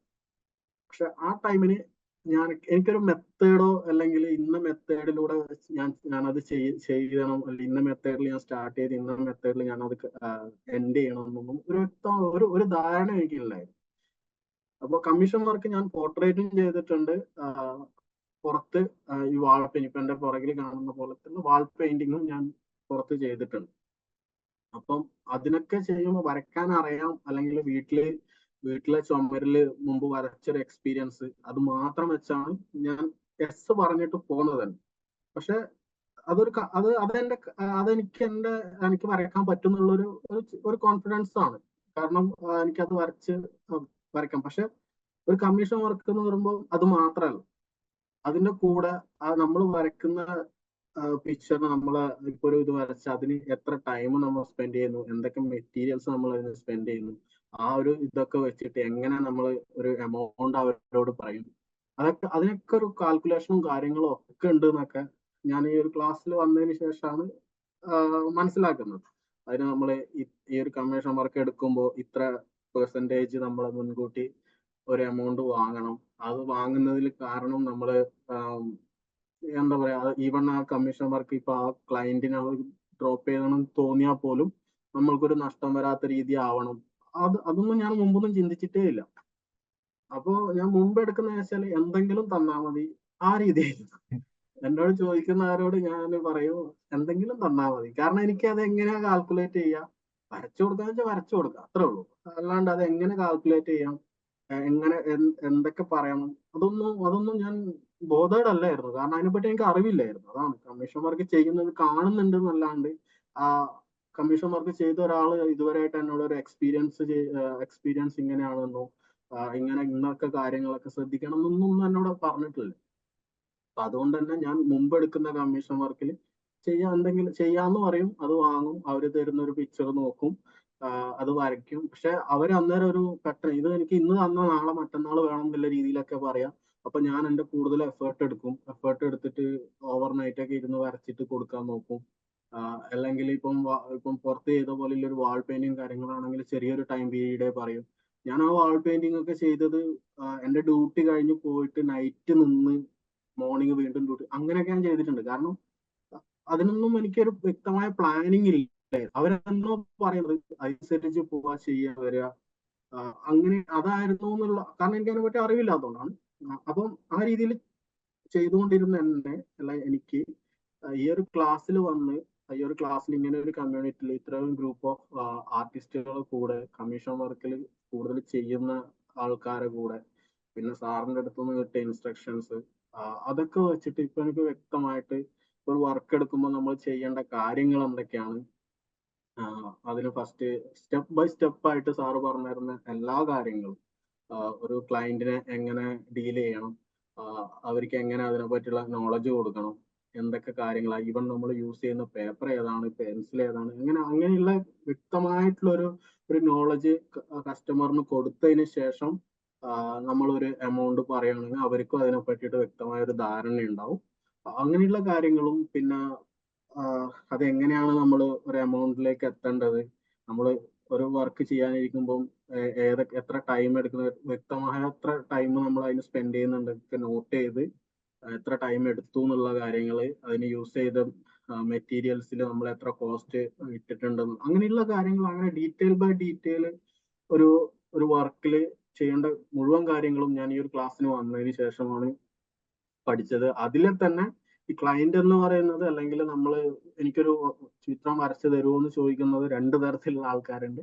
ഒന്ന് അതിന് സീരിയസ് ആയിട്ട് എനിക്ക് വേണം, അതിപ്പോ എത്രയാണോ എമൗണ്ട് ആ എമൗണ്ട് തന്ന് അത് വാങ്ങാൻ കറക്റ്റ് ആയിട്ടുള്ള ആൾക്കാരുണ്ട്. നേരെ മറിച്ച് ഫ്രീ ആയിട്ട്, അതായത് അവരെ ചിന്താഗതി എന്താണെന്ന് വെച്ചാൽ നമ്മൾക്ക് ആർട്ട് അറിയാം, നമ്മൾക്ക് വരയ്ക്കാൻ അറിയാം, നമുക്ക് വേറെ എക്സ്പെൻസ് ഒന്നും ഇല്ലല്ലോ, വരയ്ക്കല്ലേ വേണ്ടു, തരുവല്ലേ വേണ്ടു എന്ന് മാത്രമാണ് അവർ ചിന്തിക്കുന്നത്. അതായത് നമ്മൾ ഇടുന്ന എഫേർട്ടും നമ്മൾ കണ്ടെത്തുന്ന ടൈമും. കാരണം എന്നൊക്കെ സംബന്ധിച്ച് ഞാനൊരു ഫുൾ ടൈം ആർട്ടിസ്റ്റ് ഒന്നല്ല. അപ്പൊ ജോലിയുടെ ഇടയിൽ കണ്ടെത്തുന്ന സമയമാണ്. അപ്പൊ ആ സമയത്ത് അങ്ങനെ കണ്ടെത്തിയ സമയത്തിന് ഭയങ്കരമായിട്ട് ഇമ്പോർട്ടൻസ് എനിക്കുണ്ട്. കാരണം ഞാനത് മുമ്പ് വേസ്റ്റ് ആക്കി കളഞ്ഞ സമയങ്ങളിൽ നിന്ന് ഉണ്ടാക്കിയെടുത്ത സമയം. അപ്പോൾ അങ്ങനെ ഒരു സമയം ഞാൻ സ്പെൻഡ് ചെയ്യുന്നുണ്ട്. അതിന് ഞാൻ നല്ല ആർട്ട് മെറ്റീരിയൽസ് എന്ന് പറഞ്ഞാൽ അതിനെപ്പറ്റി അറിയുന്ന ആൾക്കാർക്ക് നന്നായിട്ട് അറിയാൻ പറ്റും. ആർട്ട് മെറ്റീരിയൽസ് ഭയങ്കര എക്സ്പെൻസീവ് ആയ മെറ്റീരിയൽസ് ആണ്. നല്ല നല്ല രീതിയിൽ ആർട്ട് ചെയ്യുന്നവര് പല ടൂൾസ് എപ്പോഴും എല്ലാവരും, കാരണം ഈ പറയുന്ന ആൾക്കാർക്ക് മുമ്പത്തെ ചിന്താഗതി അവർക്ക് ഒരു പെൻസിലും ഒരു റബ്ബറും ഉണ്ടെങ്കിൽ ഒരു ആർട്ട് ആവാന്നുള്ളതായിരുന്നു അവരെ ചിന്താഗതി. ഒരു പോർട്രേറ്റ് ഒരു പെൻസിലും റബ്ബറും മതിയില്ലേ, അല്ലെങ്കിൽ ഒരു പേപ്പറും മതി, ഒരു പോർട്രേറ്റ് ആയിരുന്നു. പക്ഷെ അതല്ലാന്ന് അതല്ലാന്നൊക്കെ നമ്മൾക്ക് പറഞ്ഞ് മനസ്സിലാക്കിക്കാൻ കൊടുക്കാനൊക്കെ ഈ ഒരു ക്ലാസ്സിലൂടെയാണ് വന്നത്. അപ്പൊ ഈ ഈ രീതിയിലുള്ള ആൾക്കാർ, അതായത് ഫ്രീ വേണം എന്നുള്ള രീതിയിൽ വരുന്ന ആൾക്കാർക്ക് വ്യക്തമായി നമ്മൾ ഒരു പ്രൊഫഷണൽ ആയിട്ട് ഇത് എങ്ങനെ ഡീൽ ചെയ്യാന്നുള്ളത് സാറിന്റെ ക്ലാസ്സിലൂടെ ഞാൻ പഠിച്ച ഒരു കാര്യമാണ്. ആ ഒരു കാര്യം വ്യക്തമായിട്ട് പറയുമ്പോൾ നമ്മൾക്ക് മനസ്സിലാവും അവരത് ജെന്യൂൻ കസ്റ്റമർ ആണോ, അല്ലെങ്കിൽ ജെന്യൂൻ ആയിട്ട് ഒരു ആർട്ട് വേണമെന്ന് വിചാരിക്കുന്നവരാണോ, അല്ല ഫ്രീ ആയിട്ട് വേണമെന്നില്ല. ഫ്രീ ആയിട്ടുള്ളതാണെങ്കിൽ നമ്മൾ കൊടുക്കുന്ന 2-3 സ്റ്റെപ്പിൽ അവരങ്ങ് പോകും. പിന്നെ അവര് കൂടുതൽ ആൾക്ക് പിന്നെ പറയാം, അല്ലെങ്കിൽ നോക്കാം, ആലോചിച്ച് പറയാന്നില്ല. അപ്പൊ നമുക്ക് മനസ്സിലാവും ഇത് ഇങ്ങനെയാണ്, അവർക്ക് അതിന്റെ ആവശ്യമില്ല, നമ്മളിൽ നിന്ന് കിട്ടിയാ കിട്ടി പോയാ പോയി എന്നുള്ള രീതിയിൽ വരുന്ന ആൾക്കാരാണ്, നമുക്ക് വ്യക്തമായിട്ട് അപ്പൊ മനസ്സിലാവും. അതൊക്കെ മുമ്പ് എനിക്ക് ഇതൊന്നും മനസ്സിലാവില്ലായിരുന്നു. മുമ്പ് ഞാൻ ചെയ്തു കൊടുത്തിട്ട് ഒരു എത്രയാ വേണ്ടതെന്ന് ചോദിച്ചിട്ട് എമൗണ്ട് പറയുമ്പോൾ ഇത്രയൊക്കെ ആയോ, ഇത്രയൊക്കെ വേണോ എന്നുള്ള രീതിയിൽ എന്നോട് പറയുന്നത്. അപ്പം എനിക്ക് തന്നെ ഒരു പോയോ, ഞാൻ കൂട്ടിപ്പോയോ, ഞാൻ പറഞ്ഞ പൈസ കൂടിയോ, ഇതെന്താ ഇങ്ങനെ എന്നൊക്കെ ഞാൻ ചിന്തിച്ചിട്ടുണ്ടായിരുന്നു മുമ്പിലത്തെ ആർട്ട് വർക്ക് ചെയ്തപ്പോൾ. കാരണം മുമ്പ് ഞാൻ ആർട്ട് വർക്ക് ചെയ്ത് ഫ്രെയിം ചെയ്തിട്ടൊക്കെ കൊടുത്തപ്പോൾ ആ ഫ്രെയിമിന്റെ പൈസ പോലും എനിക്ക് കിട്ടാതെ ആർട്ട് വർക്ക് ഒക്കെ ഉണ്ട്. ആർട്ട് വർക്ക് എന്ന് വെച്ചാൽ ഞാൻ പോർട്രേറ്റ് മാത്രമല്ലായിരുന്നു, ഞാൻ ഈ സീനറിയും കാര്യങ്ങളൊക്കെ വരച്ചിട്ട് ഫ്രെയിം ചെയ്തിട്ട് കൊടുത്തിട്ടുണ്ടായിരുന്നു. അപ്പോൾ അങ്ങനെയൊക്കെ കൊടുക്കുമ്പോൾ ആ ഫ്രെയിം, ഞാൻ കൊടുക്കുന്ന ഫ്രെയിം നല്ല എക്സ്പെൻസ്, കാരണം ഞാൻ ഇത്ര ടൈം എടുത്ത് സ്പെൻഡ് ചെയ്തല്ലേ, നല്ല എക്സ്പെൻസീവ് ആയിട്ടുള്ള ഫ്രെയിംസ് ഒക്കെ ഇട്ടിട്ട് കൊടുത്തു. പക്ഷെ ഇതൊന്നും ഞാൻ കസ്റ്റമറോട് സംസാരിച്ചിട്ടുണ്ടായില്ല. അവരെ കുറ്റം പറഞ്ഞിട്ട് കാര്യമില്ല. കസ്റ്റമറോട് ഞാൻ ഇതൊന്നും സംസാരിച്ചില്ല. ഞാൻ ചിന്തിച്ചത് ഞാൻ ചെയ്ത വർക്ക് അവർക്ക് നല്ല രീതിയാണോ, അവര് പൈസ തരുന്നുണ്ടെങ്കിൽ കാരണം ഒന്നാമത് ഞാൻ പൈസ പറഞ്ഞിട്ടില്ല, അവര് തരുന്ന ഒരു പൈസയാണ്. അപ്പൊ ഞാൻ വർക്ക് എടുത്തിട്ട് നല്ല രീതിയിൽ തന്നെ വരച്ചു, നല്ല ഫ്രെയിം ഇട്ടു, അത് നല്ല ക്വാളിറ്റി ഫ്രെയിം, അതായത് ഗ്ലാസ് ലെയേഴ്സ്, അതായത് റിഫ്ലക്ഷൻ വരാത്ത രീതിയിലുള്ള ഗ്ലാസ്സുകളുണ്ട്, എക്സ്പെൻസീവ് ആണ്. അങ്ങനെയുള്ള ഗ്ലാസ്സുകൾ ഇട്ടു. നല്ല എന്താ പറയാ, നല്ല വുഡിന്റെ തന്നെ ഫ്രെയിം, അതേപോലത്തെ ഫേക്ക് വുഡ്സിന്റെ ഫ്രെയിംസ് ഉണ്ട്, ചെറിയ ചീപ്പ് റേറ്റിലുണ്ട്. പക്ഷെ ഞാൻ നല്ല എക്സ്പെൻസീവ് ആയിട്ടു. ഞാൻ വിചാരിക്കുന്നത് ആ ആർട്ട് നല്ല രീതിയിൽ നിൽക്കണം എന്ന് മാത്രമാണ്. പക്ഷെ അറ്റ് ദ എൻഡ് അവർ എനിക്കൊരു പൈസയും തന്നു. പക്ഷെ അത് ഈ ഒരു ഫ്രെയിം രണ്ട് രണ്ട് രണ്ട് പിക്ചർ ആയിരുന്നു. ആ ഒരു ഫ്രെയിമിന് ഉള്ള പൈസ പോലും എനിക്ക് അന്ന് ആയിട്ടില്ല, അത് എനിക്ക് കിട്ടിയിട്ടില്ല. അപ്പൊ എന്നെ സംബന്ധിച്ച് അതൊക്കെ നഷ്ടമാണ്. അതിൽ നിന്ന് ഓരോ തെറ്റുകൾ, ഓരോ മിസ്റ്റേക്ക് വരുമ്പോഴാണ് ഞാൻ ഓരോ കാര്യങ്ങൾ പഠിച്ചത്. നേരെ മറിച്ച് ആ സമയത്ത് ഇതൊക്കെ പറഞ്ഞു തരാൻ ഒരാൾ എന്റെ കൂടെ ഉണ്ടായിരുന്നെങ്കിൽ അതെനിക്ക് ഭയങ്കര ഹെൽപ്ഫുൾ ആവുമായിരുന്നു എന്ന് അന്നൊക്കെ ഞാൻ ചിന്തിച്ചിട്ടുണ്ടായിരുന്നു. പക്ഷെ ഇന്ന് എനിക്ക് ഇങ്ങനെയുണ്ട്, എനിക്ക് ഇങ്ങനെ വർക്ക് വന്നിട്ടുണ്ട്, ഇന്ന് എനിക്ക് എന്ത് ഡൗട്ട് ഉണ്ടെങ്കിലും ആർട്ടുമായിട്ട് ബന്ധപ്പെട്ട എല്ലാ ഡൗട്ടും എനിക്ക് ക്ലിയർ ചെയ്യാനുള്ള ഒരു കമ്മ്യൂണിറ്റി എനിക്കുണ്ട്. എന്തെങ്കിലും ഉണ്ടെങ്കിൽ സാറിനോട് ഡയറക്റ്റ് ചോദിക്കാം, ആർട്ട് ഗ്രൂപ്പിലുള്ള മെമ്പേഴ്സിനോട് ചോദിക്കാം. നല്ല എക്സ്പീരിയൻസ്ഡ് ആയിട്ടുള്ള ആൾക്കാരുണ്ട്, ഈ ഒരു കമ്മീഷൻ വർക്ക് എടുത്ത് നല്ല എക്സ്പീരിയൻസ് ആയ ആൾക്കാരുണ്ട്, അവരോട് ചോദിക്കാം. അതൊക്കെ എന്നെ സംബന്ധിച്ച് എനിക്കിപ്പോ ഒരു ഭയങ്കര കോൺഫിഡൻസ് ആണ്. ഒരു വർക്ക് എടുക്കുമ്പോൾ ഉള്ളതിൽ ഭയങ്കര കോൺഫിഡൻസ്. ഇപ്പോഴും ഞാനിപ്പോൾ ഒരു വർക്ക് ചെയ്തുകൊണ്ടിരിക്കുന്നുണ്ട്, ഒരു കമ്മീഷൻ വർക്ക് തന്നെയാണ്.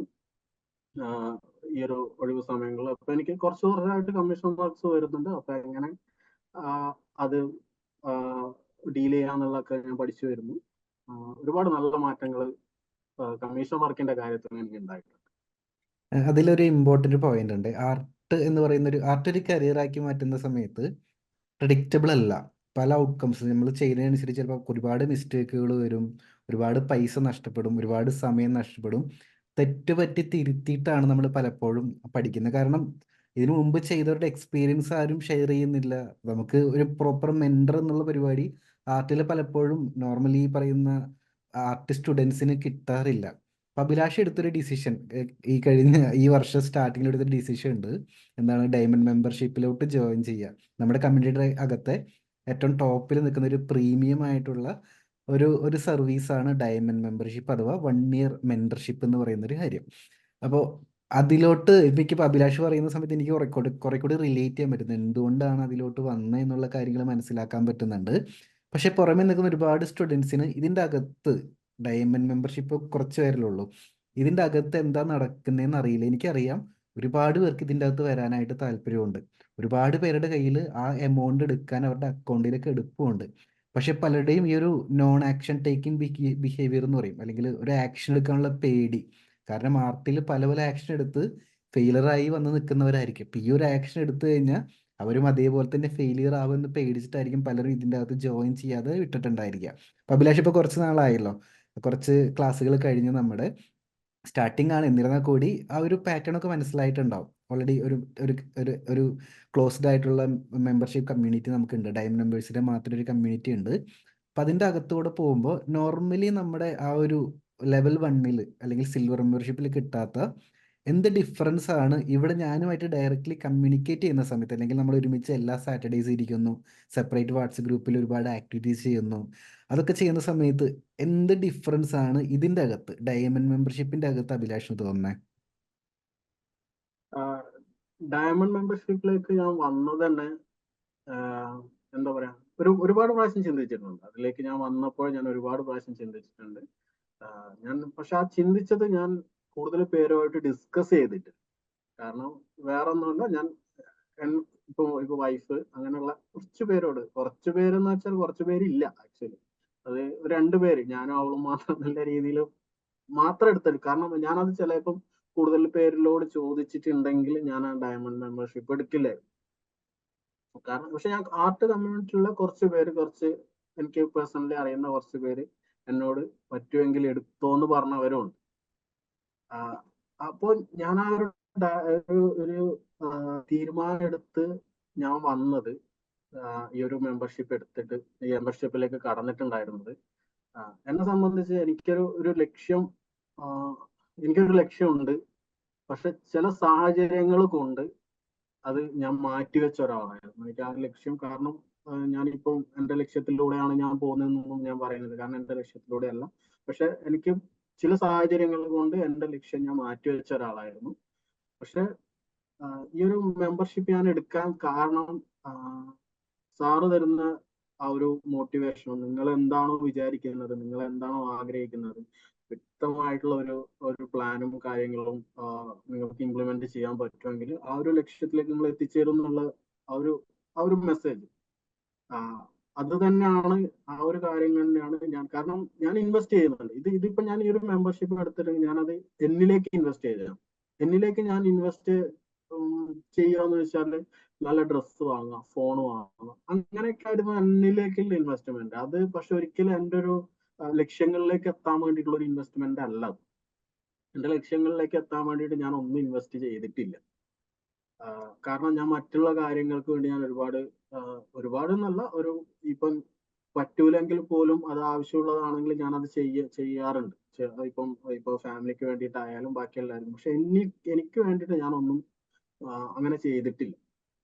അതുകൊണ്ട് തന്നെ ഈ ഒരു കാര്യങ്ങൾ പറഞ്ഞപ്പോൾ ഞാൻ ഈ ഒരു ഏജ് വരെ ആയി, ഞാൻ എന്റെ ജീവിതത്തിൽ ഒരു പകുതി കാലം കടന്നുപോയി. ഈ ഇങ്ങനെ ഒരു ഇൻവെസ്റ്റ്മെന്റ് അല്ലെങ്കിൽ എനിക്ക് വേണ്ടിയിട്ട് ഞാൻ എന്തെങ്കിലും ചെയ്തിരുന്നു ചോദിച്ചാൽ ഒന്നും ചെയ്തിട്ടില്ല. എന്റെ ലക്ഷ്യങ്ങൾക്ക് ഞാൻ ഇമ്പോർട്ടൻസ് കൊടുത്തിരുന്നു ചോദിച്ചാൽ കൊടുത്തിട്ടുണ്ടായിരുന്നു. പക്ഷെ അത് എങ്ങനെയാണ് അത് ഞാൻ ആ ലക്ഷ്യത്തിലേക്ക് എത്തുക എന്നുള്ളതിനെ പറ്റിയിട്ടും ഒരു വ്യക്തമായിട്ടുള്ള ഒരു ഐഡിയോ കാര്യങ്ങളോ ഒന്നും എനിക്ക് ഉണ്ടായിരുന്നില്ല.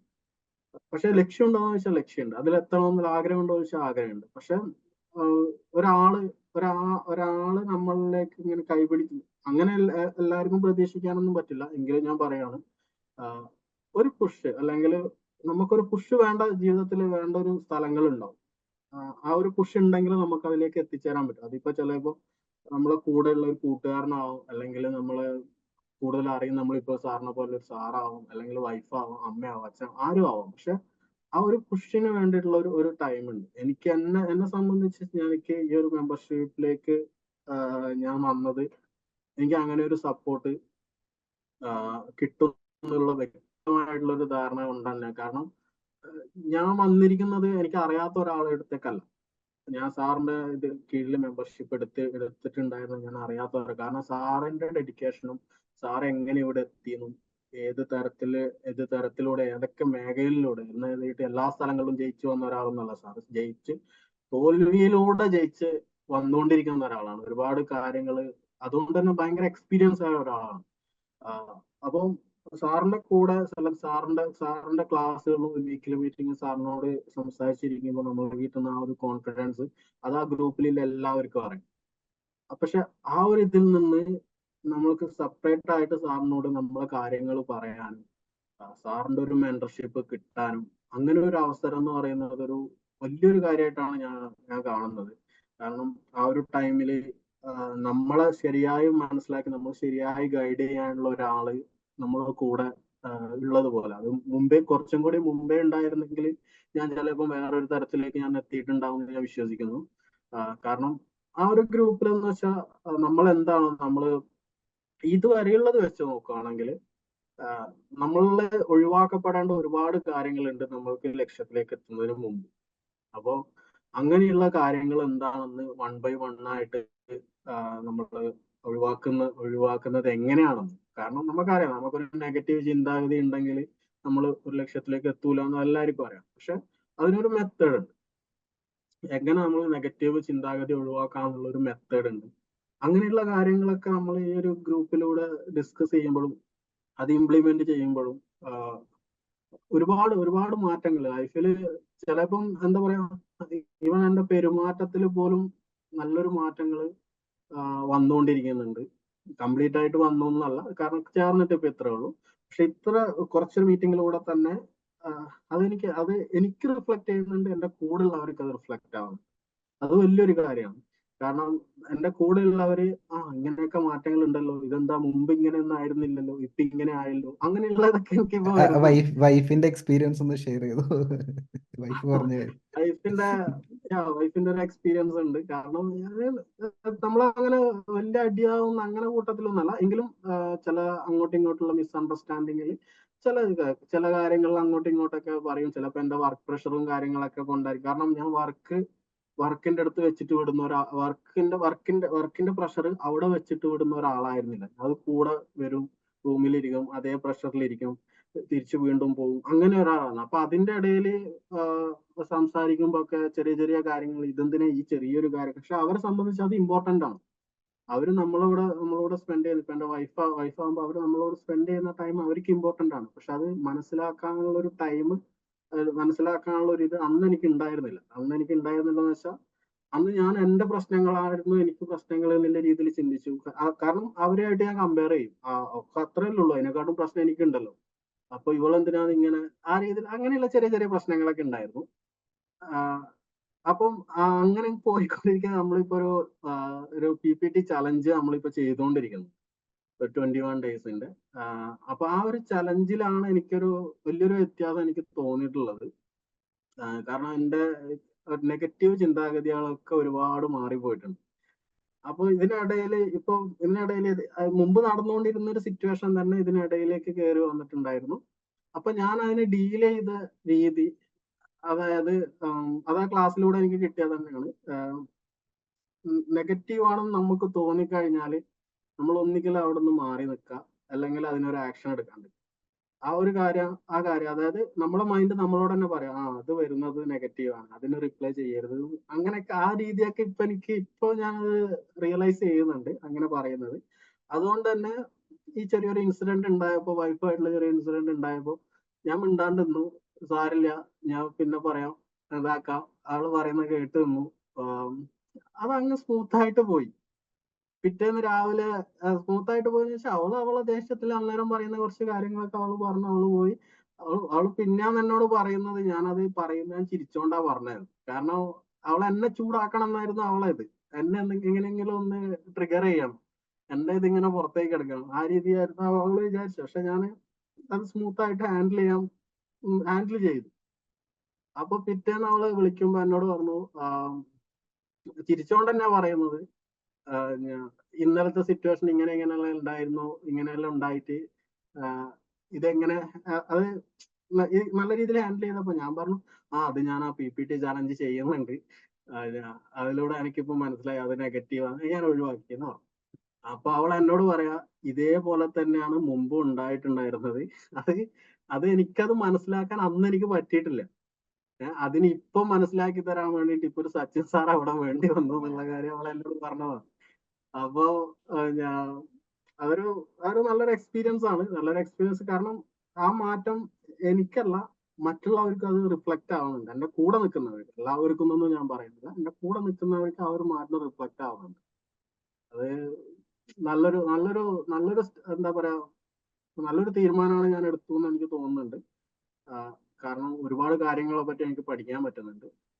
ഞാൻ ആ വീക്കിലി മീറ്റിങ്ങിന് മാത്രമുള്ളത് ആണെങ്കിൽ ചിലപ്പോൾ ഇത്രയൊന്നും കാര്യങ്ങളെ പറ്റി ഇത്ര ഡീപ്പായിട്ടൊന്നും എനിക്കത് പഠിക്കാൻ പറ്റിയെന്ന് വരില്ല. കാരണം ഇത് സാറുമായിട്ട് ഡയറക്റ്റ് ഉള്ള സംസാരങ്ങൾ, സാറ് നമ്മൾ എന്താണെന്ന് ശരി വ്യക്തമായിട്ട് മനസ്സിലാക്കി. ഇപ്പൊ ഒരു ക്ലാസ് മുറി ആകുമ്പോൾ അങ്ങനെ എല്ലാവരെയും വ്യക്തമായിട്ട് മനസ്സിലാക്കാനൊന്നും പറ്റില്ല. അവർക്ക് എന്താണ് ഔട്ട്പുട്ട് കൊടുക്കേണ്ടത് അത് സാറ് മനസ്സിലാക്കി സാറ് കൊടുക്കുന്നു. പക്ഷെ ഇവിടെ അങ്ങനെയല്ല. ഇവിടെ നമ്മളെ പേഴ്സണലായിട്ട് നമുക്ക് എന്ത് തരത്തിലുള്ള ഔട്ട്പുട്ടാണ്, അല്ലെങ്കിൽ നമുക്ക് എന്ത് തരത്തിലുള്ള ഒരു ഇമ്പ്രൂവ്മെന്റ് ആണ് നമ്മളെ ലൈഫിൽ വരേണ്ടത്, ഏതൊക്കെ കാര്യങ്ങളാണ് പഠിപ്പിച്ചു കൊടുക്കുന്നത്, അത് വ്യക്തമായിട്ട് അതിനെപ്പറ്റി പറഞ്ഞിട്ട് അത് പഠിപ്പിച്ചു തരുന്നതോ എല്ലാ കാര്യങ്ങളും ഈ ക്ലാസ്സിൽ ഇപ്പോൾ ഇതുവരെയായിട്ട് നടന്നുകൊണ്ടിരിക്കുന്നുണ്ട്. ഭയങ്കരമായിട്ടുള്ളൊരു പോസിറ്റീവ് തന്നെയാണ്. ഇപ്പൊ കൂടെ ഉള്ളവരും നല്ല പോസിറ്റീവ് ചിന്താഗതിയുള്ള ആൾക്കാർ തന്നെയാണ്. ഡിഫറെന്റ് ഏജ് ഗ്രൂപ്പ് ആണെങ്കിൽ പോലും പലരും ഇപ്പൊ ഉള്ളവർ അങ്ങോട്ടും ഇങ്ങോട്ടും, പക്ഷെ അവര് മെന്റാലിറ്റി എന്ന് പറയുന്നത് ഭയങ്കര പോസിറ്റീവായിട്ട് ഫസ്റ്റ് സ്റ്റാർട്ടിങ്ങിൽ അവർക്ക് കണ്ട മാറ്റങ്ങൾ എന്നുള്ള, ഞാൻ എന്നെ മാത്രം വിലയിരുത്തുന്നതല്ല, അതിലുള്ള മറ്റുള്ളവരെയും കൂടി വിലയിരുത്തുന്നതാണ്. ഫസ്റ്റ് വന്നപ്പോൾ അവരിലുണ്ടായ മാറ്റങ്ങളല്ല, ആ ലേസ്നെസ്, നമ്മളെ കൊണ്ട് പറ്റുമോ എന്നുള്ള ചിന്താഗതി, അതൊക്കെ മാറി അവരൊക്കെ ഭയങ്കര ആക്റ്റീവായിട്ട് ഓരോ കാര്യങ്ങൾ ചെയ്യുന്നുണ്ട്. ചിലപ്പോൾ എന്താ പറയാ, അവരിങ്ങോട്ട് വന്ന് നമ്മളോട് ചോദിക്കും, ഇതെന്താ, ഇത് ചെയ്തോ, അത് ചെയ്തോ, ഇന്നത് പറഞ്ഞില്ല, ഇന്നത് പറഞ്ഞിട്ട്. കാരണം ആ ഒരു ടീം എന്നുള്ള രീതിയിൽ അങ്ങോട്ടും ഇങ്ങോട്ടും സപ്പോർട്ട് ചെയ്തിട്ട് കാര്യങ്ങൾ സംസാരിക്കാനൊക്കെ പറ്റുന്നുണ്ട്. അതും പോരാത്തതിന് എല്ലാവർക്കും ഒരു ലക്ഷ്യമുണ്ട് അതിൽ. ആ ലക്ഷ്യത്തിലേക്ക് വേണ്ടിയിട്ടുള്ള കാര്യങ്ങൾ അവർ ചെയ്യുന്നുണ്ട്. അതോടൊപ്പം തന്നെ അതിലുള്ള മറ്റുള്ളവരെ അങ്ങോട്ടും ഇങ്ങോട്ടും സപ്പോർട്ടും ചെയ്യുന്നുണ്ട്. അതൊക്കെ വലിയൊരു കാര്യമാണ്. ഞാൻ നന്നായിട്ടുള്ള നല്ലൊരു എക്സ്പീരിയൻസ് ആണ്. എനിക്ക് പറയാനുള്ളതെന്ന് വെച്ചാൽ, നമ്മളിപ്പോ ഒരു ഐഫോൺ വാങ്ങുമ്പോഴും വേണ്ടെങ്കിൽ അല്ല, ആവശ്യമില്ലാത്ത കാര്യം എന്നല്ല പറയുന്നത്. നമ്മള് പൈസ സ്പെൻഡ് ചെയ്യും, മറ്റുള്ളവരെ കാണിക്കാൻ വേണ്ടിയിട്ടൊക്കെ സ്പെൻഡ് ചെയ്യുന്ന ഒരുപാട് ആൾക്കാരുണ്ട്. പൈസ ഉണ്ടായിട്ടും കാണിക്കാൻ വേണ്ടി. പൈസ ഇല്ലാത്തവരെ ഉണ്ടാവും, അത് ചിലവരുടെ സാഹചര്യം അങ്ങനെയായിരിക്കും. കാരണം ഇതിലേക്ക് വരാൻ ആഗ്രഹമുള്ള ആൾക്കാരുണ്ട്, അവരുടെ കയ്യിൽ പൈസ ഇല്ല എന്ന് പറഞ്ഞിട്ടുണ്ട്. അങ്ങനെ എന്നോട് പറഞ്ഞവരുണ്ട്. കാരണം ഞാൻ ഇതിൽ ചേർന്നു എന്ന് പറഞ്ഞപ്പോൾ എനിക്ക് പേഴ്സണലായിട്ട് മെസ്സേജ് അയച്ചവരുണ്ടായിരുന്നു, എന്നെ കൺഗ്രാറ്റ്സ് ചെയ്തവരുണ്ടായിരുന്നു. പക്ഷെ അവർക്കും ഭയങ്കരമായിട്ടുള്ള ആഗ്രഹമുണ്ട്. അവർ അടുത്ത വർഷത്തെ ഇതിലേക്ക് ചേരും എന്നുള്ള ഉറപ്പും, അല്ലെങ്കിൽ അതിലേക്കുള്ള തയ്യാറെടുപ്പും ചെയ്യുന്നവർ തന്നെയാണ്. അപ്പം ഈ ഉണ്ടായിട്ടും, എല്ലാ കാര്യങ്ങളും ഉണ്ടായിട്ടും ഇത് എനിക്ക് വേണോന്ന് ചിന്തിക്കുന്നവരോട് എനിക്ക് പറയാനുള്ളത് വെച്ചാൽ, നിങ്ങളിലേക്ക് ഇൻവെസ്റ്റ് ഒരിക്കലെങ്കിലും ഒന്ന് ചെയ്ത് നോക്കണം. അതിനുള്ള മാറ്റം നിങ്ങളിൽ എന്തായാലും ഉണ്ടാവും. അതാണ് എൻ്റെ ഒരു എക്സ്പീരിയൻസിലൂടെ. ഞാനിപ്പോ ചെയ്തതേ ഉള്ളൂ, എങ്കിലും കുറച്ച് വീക്കിലി മീറ്റിംഗ്സ് മാത്രമേ അറ്റൻഡ് ചെയ്തിട്ടുള്ളൂ. അതിലൂടെ തരുന്ന ടാസ്കുകളിലൂടെ എനിക്ക് ഉണ്ടാവുന്ന ചേഞ്ചസ് ഞാൻ അനുഭവിച്ചറിയുന്നുണ്ട്. അപ്പൊ അതുകൊണ്ട് തന്നെ ഇതൊരു നല്ലൊരു ചേഞ്ചസ് ആയിരിക്കും, അല്ലെങ്കിൽ നല്ലൊരു മാറ്റം എന്നിൽ കൊണ്ടുവരാൻ പറ്റും എന്ന് കരുതിയിട്ട് ഈ ഒരു വർഷം കൊണ്ട് ഞാൻ എൻ്റെ ലക്ഷ്യം നേടുന്നൊന്നുമല്ല. അങ്ങനെയല്ല. പക്ഷെ ആ ലക്ഷ്യത്തിലേക്ക് എത്താനുള്ള ഒരു മൈൻഡ് സെറ്റ് എനിക്ക് ഉണ്ടാവും എന്നുള്ളത് എനിക്ക് ഉറപ്പാണ്. കാരണം അതാണ്, മൈൻഡ് സെറ്റാണ് ഇമ്പോർട്ടന്റ്. ചിലപ്പോൾ നമ്മൾ ഒരു ഒരു വർഷം കൊണ്ട്, അല്ലെങ്കിൽ 2 വർഷം കൊണ്ടോ 3 വർഷം കൊണ്ടൊക്കെ ആയിരിക്കും നമ്മൾ എത്തുക. പക്ഷെ ആ ഒരു മൈൻഡ് സെറ്റ് ഒന്ന് പറയുന്ന കാര്യങ്ങൾ, നമ്മൾ ചിലപ്പോൾ 10 വർഷം കൊണ്ട് എത്തേണ്ട സ്ഥലത്ത് നമ്മൾ ചിലപ്പോൾ ഒരു 5 വർഷം കൊണ്ട് എത്താൻ പറ്റും. അതാണ് അതും വ്യക്തമായിട്ടുള്ള നല്ലൊരു ഗൈഡായിട്ടുള്ള ഒരു മെന്ററുടെ കൂടെ, ഇപ്പൊ സാറിന്റെ കൂടെ നിൽക്കാൻ പറ്റിയത്, അല്ലെങ്കിൽ സാറ് നമ്മളൊരു മെന്ററാണെന്ന് പറയാൻ പറ്റിയത് തന്നെ വലിയൊരു കാര്യമായിട്ട് ഞാൻ കാണുന്നു. അതുപോലുള്ള ഒരാള് നമ്മളെ കൂടെ ഉണ്ടെങ്കിൽ നമുക്ക് എത്തിപ്പെടാൻ പറ്റാത്ത സ്ഥലങ്ങളിൽ നമുക്കൊരു കൈത്താങ്ങായിട്ട് ഒരാളുണ്ടെങ്കിൽ നമ്മളെ ലക്ഷ്യങ്ങളിലേക്ക് എത്താൻ ഉള്ള ദൂരം കുറയുന്നുള്ളത് ഒരു വലിയൊരു സത്യമാണ്. ഇതിൽ ആരെങ്കിലും വരാൻ ആഗ്രഹിക്കുന്നുണ്ടെങ്കിൽ അവര് അതെന്തായാലും, കാരണം സാറിന്റെ എക്സ്പീരിയൻസും സാറിന്റെ നോളജും അതിലുപരി സാറിന്റെ ഇത്രയും വിലപ്പെട്ട ടൈമാണ് നമ്മളോട് സ്പെൻഡ് ചെയ്യുന്നത്. അപ്പം അതിനെ വെച്ച് നോക്കുകയാണെങ്കിൽ നമ്മൾ ചെയ്യുന്ന ഇൻവെസ്റ്റ്മെന്റ്, കാരണം അത് അത്ര വലിയൊരു എമൗണ്ട് ആയിരിക്കില്ല. കാരണം നമുക്കത് ഭാവിയിൽ ഉപകാരപ്പെടുന്നു മാത്രമാണ് എനിക്ക് ഈ ഒരു അവസരത്തിൽ പറയാനുള്ളത്. ഞാനത് ആക്ച്വലി ഉണ്ടല്ലോ, ഞാൻ ആക്ച്വലി മെന്റർഷിപ്പ് ഓൾറെഡി മുൻപ് ചെയ്യുന്നതാണ്. നമുക്ക് ഫ്രാഞ്ചൈസിയും കാര്യങ്ങളൊക്കെ ഉണ്ട്, അറിയാലോ.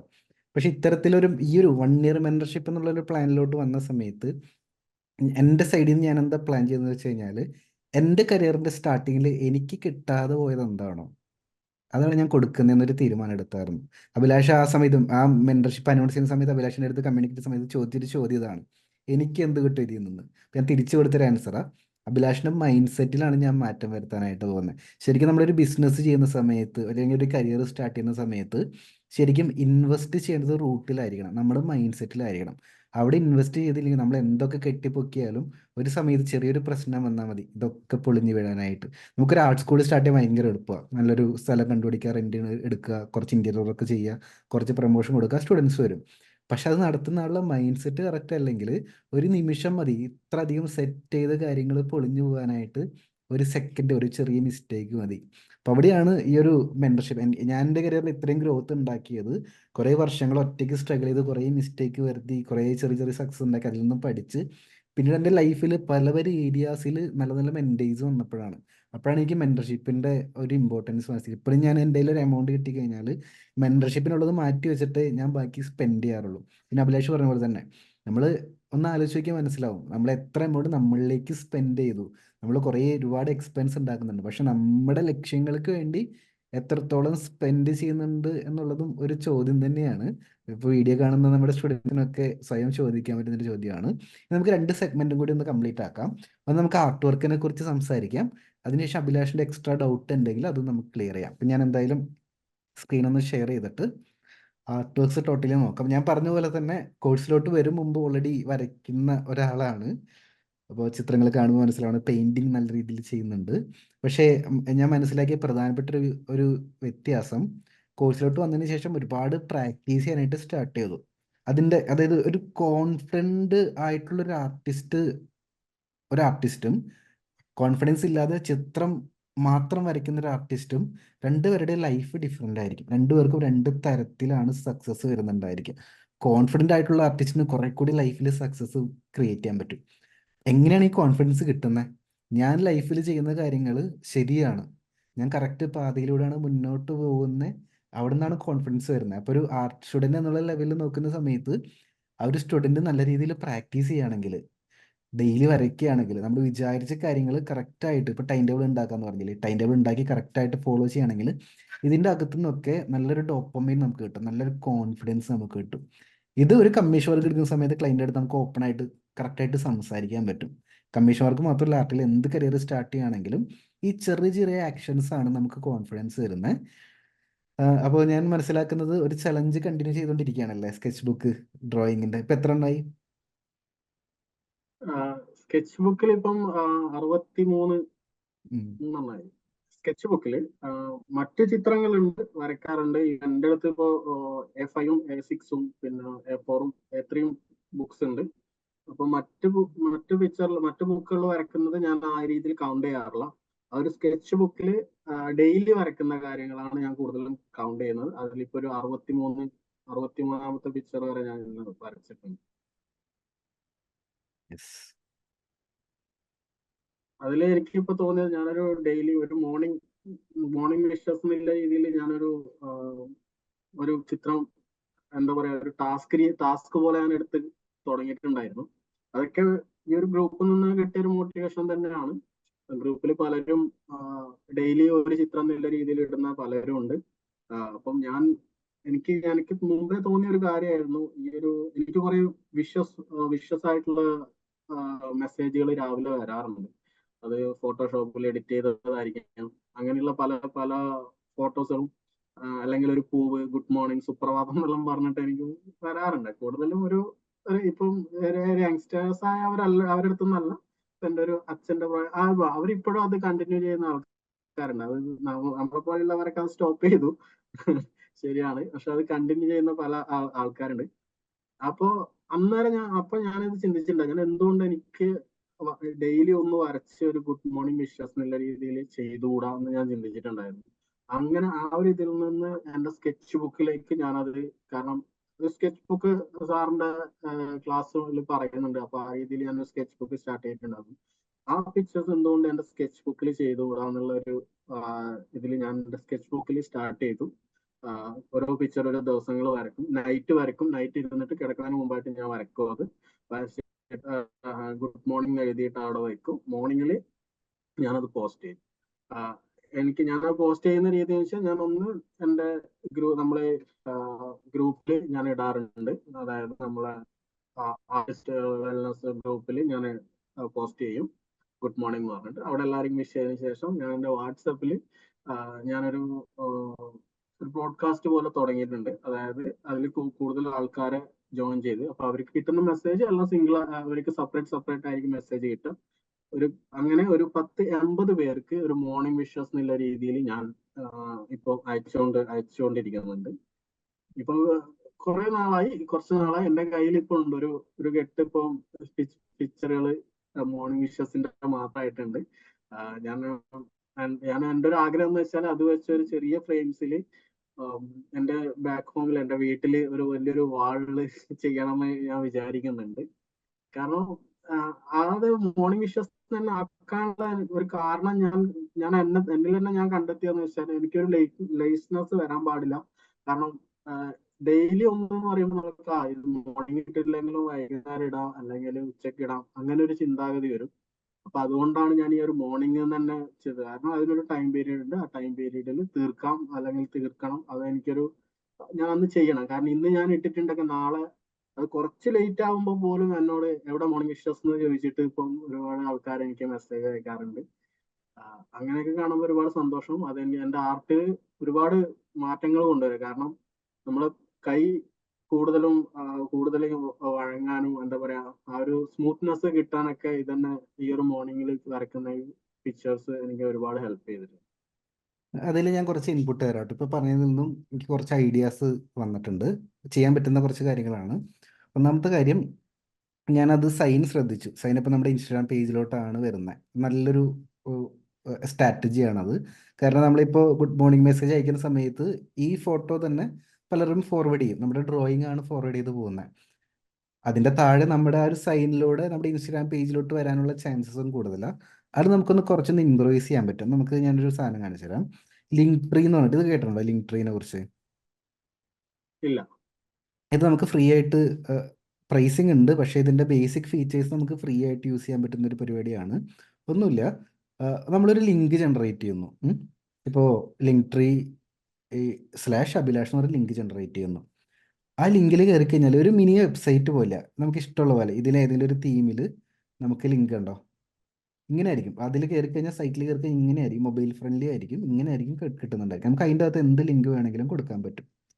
അപ്പോൾ സിമ്പിളായിട്ട് ഇപ്പോൾ നമ്മുടെ ഈ ഒരു ബയോയിൽ ഒരു ലിങ്ക്, ഇത് ഞാനിപ്പോൾ വെബ്സൈറ്റാണ് കൊടുത്തിരിക്കുന്നത്. എല്ലാവർക്കും വെബ്സൈറ്റ് ക്രിയേറ്റ് ചെയ്യാൻ പറ്റില്ല, അവർക്കുള്ള സൊല്യൂഷനാണ് ഇത്. ഒരു ലിങ്ക് ട്രീയുടെ ഒരു ലിങ്ക് ആണെങ്കിൽ ആ ലിങ്കിൽ കയറുന്നവർക്ക് ഇത്തരത്തിലൊരു പേജ് അപ്പം തന്നെ സ്പീഡിൽ ലോഡായിട്ട് വരും. കണ്ടോ? അപ്പോൾ അവിടെ കമ്മീഷൻ വർക്ക് എടുക്കാനായിട്ട് കോൺടാക്റ്റുകളുടെ നമ്പർ, ഇൻസ്റ്റഗ്രാമിൻ്റെ ലിങ്ക്, ഫേസ്ബുക്കിൻ്റെ ലിങ്ക്, യൂട്യൂബിൻ്റെ ലിങ്ക്, മനസ്സിലാവുന്നുണ്ടോ? അല്ലെങ്കിൽ പേഴ്സണലായിട്ട് എന്തെങ്കിലും കോൺടാക്റ്റുള്ള നമ്പർ, അങ്ങനെ കൊടുത്തു കഴിഞ്ഞാൽ നമുക്ക് ഒരുപാട് ബെനിഫിറ്റ് ഉണ്ട്. എന്നിട്ട് വരയ്ക്കുന്ന ചിത്രങ്ങളുണ്ടല്ലോ, അതിൻ്റെ താഴെ ക്യാൻവ ഉപയോഗിച്ച് എഡിറ്റ് ചെയ്തിട്ട് ലിങ്ക് ട്രീയുടെ ലിങ്ക് കൊടുക്കുക. മനസ്സിലാവുന്നുണ്ടോ? ഇത് സൈനൊക്കെ ഇട്ടോ, അതിന് ഇഷ്യൂ ഒന്നുമില്ല. പക്ഷേ ഇതുപോലെ തന്നെ എഡിറ്റ് ചെയ്തിട്ട് താഴെ ചെറിയൊരു പീസ് ആഡ് ചെയ്തിട്ട്, ഒരു വൈറ്റ് പീസ് അല്ലെങ്കിൽ കളറിലൊരു പീസ് ആഡ് ചെയ്തിട്ട് അവിടെ art work by Abhilash link ട്രീയുടെ കോണ്ടാക്ടസ് എന്ന് പറഞ്ഞിട്ട് ഒരു ലിങ്ക് ഇട്ട് വയ്ക്കാം. അതിൻ്റെ ബെനിഫിറ്റ്, ലിങ്കിൽ കയറുന്നവർ നേരെ ഇതിലോട്ട് വരും.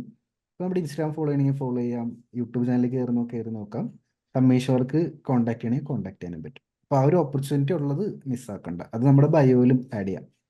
ബാക്കിയുള്ള മേരിമാമിൻ്റെ അടുത്തൊക്കെ ഒന്ന് ഷെയർ ചെയ്തോട്ടെ ഈ ഒരു കാര്യം, ലിങ്ക് ട്രീയുടെ കാര്യം. നിങ്ങൾക്ക് ചെയ്യാൻ ഒറ്റയ്ക്ക്, അത് ഒരുപാട് യൂട്യൂബ് വീഡിയോസ് ഉണ്ട് ലിങ്ക് ട്രീയുടെ. ഒറ്റയ്ക്ക് ചെയ്യാൻ ബുദ്ധിമുട്ടുണ്ടെങ്കിൽ അടുത്ത നമ്മുടെ ഡയമണ്ട് മെമ്പർഷിപ്പ് വീക്കിലി മീറ്റിലോട്ട് വരുന്ന സമയത്ത് നമുക്ക് ലൈവായിട്ട് ഇംപ്ലിമെൻറ്റേഷൻ ചെയ്ത് തരാം ഞാൻ. നിങ്ങൾക്ക് എല്ലാവർക്കും യൂസ്ഫുൾ ആയിരിക്കും. അഭിരാമിക്ക് ഭയങ്കര യൂസ്ഫുൾ ആയിരിക്കും അത്.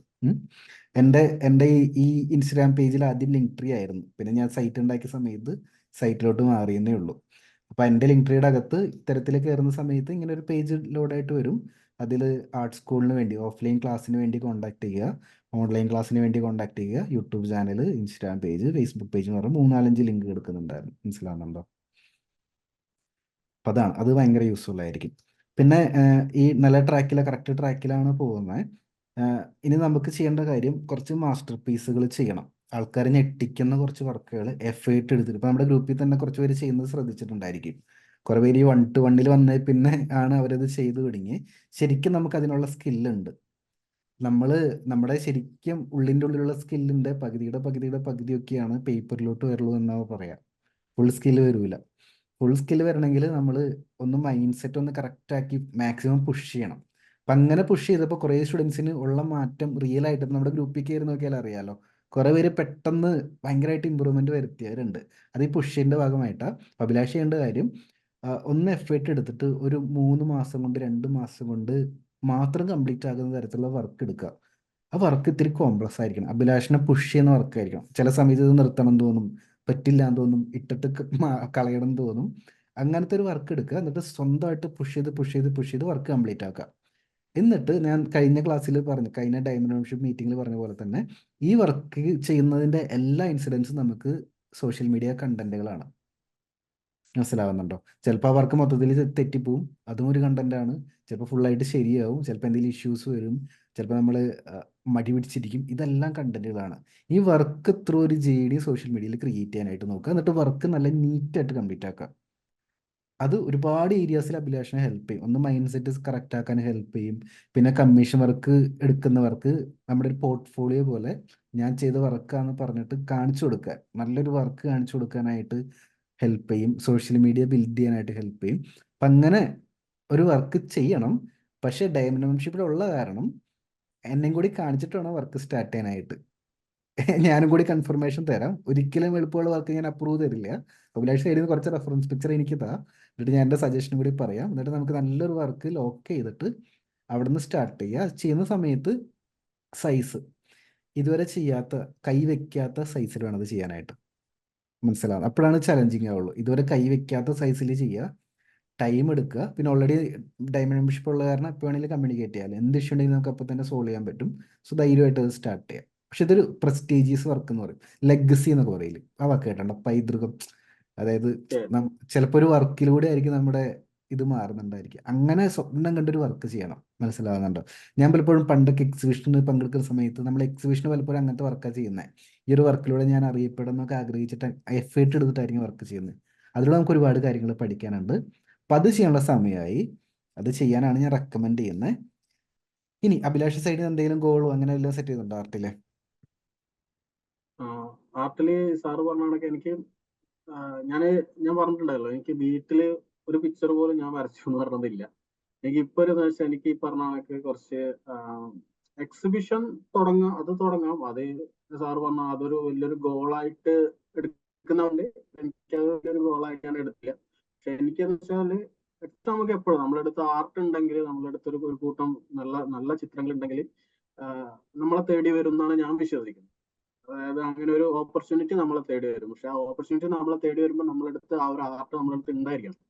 അപ്പോൾ അതിന് വേണ്ടിയിട്ട് ഈ സാർ പറഞ്ഞ ഈ ഒരു എന്താ പറയാ മാസ്റ്റർ പീസ് ആയിട്ടുള്ള വർക്ക് ചെയ്യണം തന്നെയാണ് എൻ്റെ ഒരു ലക്ഷ്യം. അതായത് അത് ചെയ്ത് എൻ്റെ വീട്ടില് അത് നല്ല രീതിയിൽ അത് എന്താ പറയാ പ്രസന്റ് ചെയ്യണമെന്ന് എനിക്കൊരു വലിയൊരു ആഗ്രഹമാണ്. കാരണം എൻ്റെ വീട്ടിൽ ഞാൻ ഇത്രയും നാളായിട്ട് വരച്ചിട്ട് എൻ്റെ വീട്ടിൽ ആകെ ചുമരുമ വരച്ച കുറച്ച് ചിത്രങ്ങളല്ലാണ്ട് വേറെ ഒരു ചിത്രങ്ങളും ഞാൻ ഫ്രെയിം ചെയ്തിട്ട് തൂക്കിയിട്ടില്ല, ഇതുവരെ ആയിട്ടില്ല. അപ്പം അതെൻ്റെ ഒരു വലിയൊരു ആഗ്രഹമാണ്. എൻ്റെ വീട്ടില് നല്ലൊരു ആർട്ട് ഗാലറി പോലെ കുറെ ചിത്രങ്ങൾ വെച്ചിട്ട് വാളുകളിൽ അലങ്കരിക്കണം. അതായത് ഒരു ഒരു ആർട്ടിസ്റ്റിന്റെ വീടാണെന്ന് പുറത്തുനിന്ന് വരുന്ന ഒരാൾക്ക് തോന്നണം. ആ രീതിയിൽ എൻ്റെ വീട്ടിനെ മാറ്റണം എന്നുള്ളത് എനിക്കൊരു വലിയൊരു ആഗ്രഹമാണ്. അപ്പം സാറ് പറഞ്ഞ ഈ ഒരു സംഭവം മാസ്റ്റർ പീസ് ആയിട്ടുള്ള വർക്ക് ഞാൻ സ്റ്റാർട്ട് ചെയ്യാൻ തുടങ്ങും. അത് തന്നെയാണ് അതിൽ എനിക്ക് കൂടുതലും ഏത് മീഡിയത്തിലാണ് സ്റ്റാർട്ട് ചെയ്യേണ്ടത് എന്നുള്ളതൊക്കെ കുറച്ച് ഡൗട്ട് ഉണ്ട്. അല്ല എല്ലാ മീഡിയത്തിലും ഓരോ വർക്ക് ചെയ്യണമെന്നാണോ, അല്ല അങ്ങനെയുള്ള കാര്യങ്ങൾ എങ്ങനെയാണ് സാർ? നേരെ തിരിച്ച് നമുക്ക് ചെയ്യാം. നേരെ തിരിച്ച് ചിന്തിക്കാം. ആദ്യം വർക്ക് സെലക്ട് ചെയ്യും, റെഫറൻസ് പിക്ചർ സെലക്ട് ചെയ്യും. രണ്ട് രീതി ചെയ്യാം. റെഫറൻസ് പിക്ചർ നോക്കി ചെയ്യാം, ഐഡിയ ജനറേറ്റ് ചെയ്യാം, അഭിലാഷിന് ഇഷ്ടം പോലെ. ഇനിയിപ്പോൾ മൾട്ടിപ്പിൾ റെഫറൻസ് പിക്ചറിൻ്റെ അകത്തുനിന്ന് ഒരു ID ജനറേറ്റ് ചെയ്യാൻ അങ്ങനെയും ചെയ്യാം. ആദ്യം റെഫറൻസ് പിക്ചറിൻ്റെ കളക്ഷൻ ഉണ്ടാക്കുക. അപ്പോൾ കോപ്പിറൈറ്റ് ഫ്രീ സൈറ്റുകളെ കുറിച്ച് അറിയാമല്ലോ, നമ്മുടെ കോഴ്സിൻ്റെ അകത്തോട് പഠിച്ചിട്ടില്ലേ? ആ സൈറ്റുകളിൽ പോയിട്ട് മാക്സിമം പിക്ചേഴ്സ് കാണും. നമ്മൾ ഇൻസ്പയർ ചെയ്യുന്ന പിക്ചേഴ്സ്, ഇതുവരെ വരയ്ക്കാത്ത തരത്തിലുള്ള ടോപ്പിക്കുകൾ കാണുന്ന സമയത്ത് ഇതൊക്കെ ഡൗൺലോഡ് ചെയ്ത് വെക്കുക. കുറച്ച് സമയം എടുക്കണം അതിന് വേണ്ടിയിട്ട്. ഇതൊക്കെ ഡൗൺലോഡ് ചെയ്ത് വെച്ചിട്ട് അപ്പോൾ ഒരു ഐഡിയ കിട്ടും. ചിലപ്പോൾ ഇത് വരച്ചാലെന്ന് തോന്നും, ചിലപ്പോൾ ഇത് രണ്ടും കമ്പൈൻ ചെയ്ത് വരച്ചാലെന്ന് തോന്നും. ഇത് ഞാനുമായിട്ട് വാട്സപ്പിൽ കമ്മ്യൂണിക്കേറ്റ് ചെയ്യാം. അപ്പോൾ ഞാൻ കറക്റ്റ് ഗൈഡൻസ് തരാം. എന്നിട്ടൊരു പിക്ചർ നമ്മൾ ലോക്ക് ചെയ്യുന്നു. അതിനുശേഷം മാത്രം നമ്മൾ ടൂൾസിനെ കുറിച്ച് ചിന്തിക്കുന്നുള്ളൂ. കാരണം അഭിലാഷ് ഓൾറെഡി മൾട്ടിപ്പിൾ ടൂൾസ് ചെയ്യുന്ന ഒരാളാണെന്ന് എനിക്കറിയാം. സോ ആദ്യം പിക്ചർ സെലക്ട് ചെയ്യുക. നമ്മുടെ ഔട്ട്പുട്ട് ശരിക്കും ആലോചിച്ച് നോക്ക്. നമ്മുടെ ഡ്രോയിങ് കാണുന്ന സാധാരണക്കാരനായ ഒരാൾക്ക് ടൂൾസിനെ കുറിച്ച് ആള് ബോധേഡല്ലല്ലോ. പിന്നെ എന്തിനാ നമ്മൾ വറി ചെയ്യുന്നത് അതിനെ കുറിച്ച്? ആർട്ടിസ്റ്റിനാണ് ഏറ്റവും വലിയ ബുദ്ധിമുട്ട് ടൂൾസിനെ കുറിച്ച്. ശരിക്കും നമ്മൾ മാസ്റ്റർ പീസ് ചെയ്യുന്ന സമയത്ത് ടൂൾസിനെ കുറിച്ച് വറി ചെയ്യേണ്ട ആവശ്യമേ ഇല്ല. ഔട്ട്പുട്ടും മാത്രം ചിന്തിക്കുക. ഈ ഔട്ട്പുട്ട് കിട്ടാൻ ഞാൻ എന്തൊക്കെ യൂസ് ചെയ്യണമെന്ന് മാത്രം ആലോചിച്ചാൽ മതി. അപ്പം ആദ്യം ഔട്ട്പുട്ട് ഒന്ന് പ്ലാൻ ചെയ്യും. അത് ഫൈനലായി കഴിഞ്ഞാൽ പിന്നെ നമുക്ക് ഡിസ്കസ് ചെയ്ത് വേണ്ട ടൂൾസ് നമുക്ക് എടുക്കാം. ആ ഔട്ട്പുട്ടിൽ ഏറ്റവും ബെസ്റ്റ് ചിലപ്പോൾ ചില ചിത്രങ്ങൾ വാട്ടർ കളർ ചെയ്യുമ്പോഴായിരിക്കും ഭംഗിയുണ്ടായിരിക്കുക. ചില ചിത്രങ്ങൾ അക്രിലിക്കിലേക്കും, ചില ചിത്രങ്ങൾ ബ്ലാക്ക് ആൻഡ് വൈറ്റ്. ഇപ്പൊ നമ്മുടെ ബ്രഹ്മയുഗം സിനിമ ഇറങ്ങിയല്ലോ, ബ്ലാക്ക് ആൻഡ് വൈറ്റിലാണ് അത് വർക്കൗട്ട് ആവുക. അപ്പം അതേപോലെ നമ്മൾ വരയ്ക്കുന്ന ടോപ്പിക്ക് ഏതിലാണ് വർക്കൗട്ട് ആവുന്നത് അത് ഡിസൈഡ് ചെയ്തിട്ട് നമുക്ക് മുന്നോട്ട് പ്ലാൻ ചെയ്യാൻ പറ്റും. ധൃതി പിടിക്കേണ്ട, സ്ലോ പ്രോസസ്സാണ്. അപ്പോൾ അതൊരു പറഞ്ഞ പോലെ ഒരു പ്രസ്റ്റീജിയസ് വർക്ക് പോലെ വേണം കീപ്പ് ചെയ്തിട്ട് മുന്നോട്ട് പോകാനായിട്ട്. ഇനി എൻ്റെ അടുത്ത് എന്തെങ്കിലും ഡൗട്ടോ കാര്യങ്ങളോ, ഓൾറെഡി ഈ ടൈം മെമ്പർഷിപ്പ് ഉള്ള കാരണം ഡൗട്ട് അധികം ഉണ്ടാവില്ല. എന്നിരുന്നാൽ കൂടി എന്തെങ്കിലും ചോദിക്കാനുണ്ടോ? എന്നെ സംബന്ധിച്ച് എനിക്ക് കിട്ടിയ ഒരു സ്പെഷ്യൽ ഓപ്പർച്യൂണിറ്റിയാണ്. എന്നെ സംബന്ധിച്ച് എനിക്കും ബാക്കിയുള്ള രണ്ടുപേർക്കും കിട്ടിയൊരു സ്പെഷ്യൽ ആയിട്ടുള്ള ഒരു ഓപ്പർച്യൂണിറ്റിയാണ് സാറോട് കൂടുതൽ സമയം ഇങ്ങനെ ഫേസ് ടു ഫേസ് സംസാരിക്കാന്നുള്ളത്. അപ്പം നമ്മൾ കൂടുതൽ സംസാരിക്കാറുണ്ട്. കാര്യങ്ങള്, ഡൗട്ടുകളൊക്കെ അപ്പം ക്ലിയർ ചെയ്ത് പോകുന്നുണ്ട്. അപ്പോൾ എനിക്ക് കൂടുതൽ ഡൗട്ടൊന്നുമില്ല. ഉണ്ടാകുമ്പോഴും ചോദിക്കാനുള്ള ഒരു സ്പേസ് ഇപ്പൊ നമ്മുടെ അടുത്ത് ഡയമണ്ട് മെമ്പർഷിപ്പോട് എടുത്തത് കാരണം അങ്ങനെ ഒരു സ്പേസ് എനിക്കുണ്ട്. അപ്പൊ അതൊരു വലിയൊരു കാര്യമായിട്ട് തന്നെയാണ് ഞാൻ കാണുന്നത്. Thank you sir. യെസ്, ഒരുപാട് സന്തോഷം. എൻ്റെ സൈഡിൽ നിന്ന് ഞാനും ഈ പറഞ്ഞ പോലെ ഞാൻ വീടൊക്കെ മാറി സ്റ്റുഡിയോ ഒക്കെ വീണ്ടും റീബിൽഡ് ചെയ്തുകൊണ്ടിരിക്കുക. ഇവിടെ ഒരു ചെറിയൊരു സ്റ്റുഡിയോ വീടിൻ്റെ അകത്ത് തന്നെ സെറ്റ് ആയിട്ടുണ്ട്. ഇനി വീടിൻ്റെ പുറത്തൊരു ബിൽഡിംഗ് ഉണ്ട്, അങ്ങോട്ടേക്ക് മാറണം എന്നാണ് പ്ലാൻ. അപ്പോൾ ഇതൊക്കെ ഇതിൻ്റെ ഇൻഫർമേഷൻ ഒക്കെ നിങ്ങളായിട്ട് ഞാൻ ഷെയർ ചെയ്യുന്നുണ്ട്. കുറച്ച് പുതിയ മെറ്റീരിയൽസ് എടുക്കുന്നുണ്ട്. അപ്പോൾ ശരിക്കും ഈ സ്റ്റുഡിയോ മേക്കിങ്ങും എന്ന് പറയുന്നതും വളരെ ഇമ്പോർട്ടൻ്റ്. ഒരു മാസ്റ്റർ പീസ് ആർട്ട് വർക്ക് ചെയ്യുന്ന സമയത്ത് ഇത് വരയ്ക്കാനുള്ള സ്പേസ് നമ്മുടെ വീടിൻ്റെ അകത്ത് കാണില്ല. ഞാൻ നേരത്തെ പറഞ്ഞു വലിയൊരു ചിത്രമാണ് വരയ്ക്കേണ്ടത്. ഇപ്പോൾ വലിയൊരു ചിത്രം നമുക്ക് ആരോഗ്യ പ്രശ്നമില്ലാതെ വരയ്ക്കാൻ പറ്റണം. അപ്പം അതിനുള്ള ബോർഡും കാര്യങ്ങളൊക്കെ വേണ്ടി വരും. അതിനൊക്കെ ഇൻപുട്ട് നമുക്ക് ചെയ്യേണ്ടി വരും. അതൊക്കെ ഒന്ന് മനസ്സിൽ വെച്ചോളൂ കേട്ടോ. യെസ്, അപ്പോൾ നമ്മൾ കറക്റ്റ് ട്രാക്കിലാണ് പോകുന്നത്. അപ്പം ഇനി നമുക്ക് നെക്സ്റ്റ് ലെവലിലോട്ട് കയറണം. പിന്നെ കുറേ ക്ലാരിറ്റി ഇല്ലാത്ത കുറേ ഏരിയാസ് ഉണ്ടെന്ന് എനിക്കും അറിയാം, അഭിലാഷിനും അറിയാം. ഇതൊക്കെ നമ്മൾ കുറേ കാര്യങ്ങൾ ചെയ്യുന്തോറും ക്ലാരിറ്റി വരും. എന്നിട്ട് നമ്മുടെ ഫൈനൽ ഗോൾ എന്ന് പറയുന്നത് ഈ ഒരു വർഷം അവസാനിക്കുമ്പോഴേക്കും അഭിലാഷിന് എന്താണോ ചെയ്യേണ്ട ആവശ്യമുള്ളത് അത് കൃത്യമായിട്ട് അഭിലാഷിന് മനസ്സിലാവണം. അതിന് നല്ലൊരു സ്റ്റാർട്ടിങ് പോയിന്റ്, നല്ലൊരു ലോഞ്ച് അഭിലാഷിന് കിട്ടണം. അതാണ് നമ്മുടെ ഈ ഒരു ഗോൾ എന്ന് പറയുന്നത്. പിന്നെ എക്സിബിഷൻ്റെ കാര്യം ഇപ്പോൾ പറഞ്ഞതുകൊണ്ട് ബാക്കി രണ്ട് മെമ്പേഴ്സിൻ്റെ അടുത്ത് ചോദിച്ചു നോക്കിക്കോളൂ, അവർക്ക് എക്സിബിഷന് താല്പര്യം ഉണ്ടോയെന്ന്. ഉണ്ടെങ്കിൽ നമുക്കൊന്ന് ഡിസ്കസ് ചെയ്യാം അതിനെക്കുറിച്ച്. എക്സിബിഷൻ ശരിക്കും ഇപ്പോൾ വീഡിയോ കാണുന്ന ഒരുപാട് പേരുണ്ട്, ഇവരെങ്ങനെ എടുക്കണമെന്ന് അറിയില്ല. പക്ഷേ ഞാൻ ഓപ്പൺ ആയിട്ട് പറയാണ്, എക്സിബിഷൻ ഒരിക്കലും നിങ്ങളുടെ ലൈഫ് ടൈം ഗോളായിട്ട് ആർട്ടിൽ സെറ്റ് ചെയ്യേണ്ട ആവശ്യം ഈ കാലഘട്ടത്തിലില്ല. പണ്ടാണെങ്കിൽ ഞാൻ പിന്നെ സമ്മതിക്കായിരുന്നു. പക്ഷെ പലരും ആർട്ടിസ്റ്റുകളും ചെയ്യുന്ന മണ്ടത്തരം എന്താണെന്ന് വെച്ച് കഴിഞ്ഞാൽ ഇവർ എക്സിബിഷന് വേണ്ടി അങ്ങ് മരിച്ച് വർക്ക് ചെയ്ത് ഒരുപാട് ടൈമും ഒരുപാട് എഫേർട്ടും ഒരുപാട് പൈസയൊക്കെ ഇൻവെസ്റ്റ് ചെയ്ത് എന്നിട്ട് ലളിതകല അക്കാദമി അങ്ങനത്തെ സ്ഥലങ്ങളിൽ എക്സിബിഷൻ വെക്കും. ഇവിടെയൊക്കെ ഡെയിലി എക്സിബിഷൻ നടക്കുന്ന സ്ഥലങ്ങളാണ്.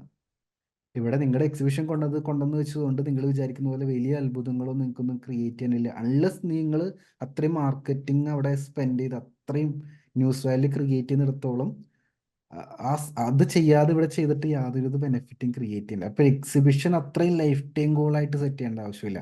ആർട്ടിൽ ഇപ്പോഴത്തെ കാലഘട്ടത്തിൽ അതിനേക്കാളും ഒരുപാട് ഓപ്പർച്യൂണിറ്റിയുള്ള ഏരിയാസ് ഉണ്ട്.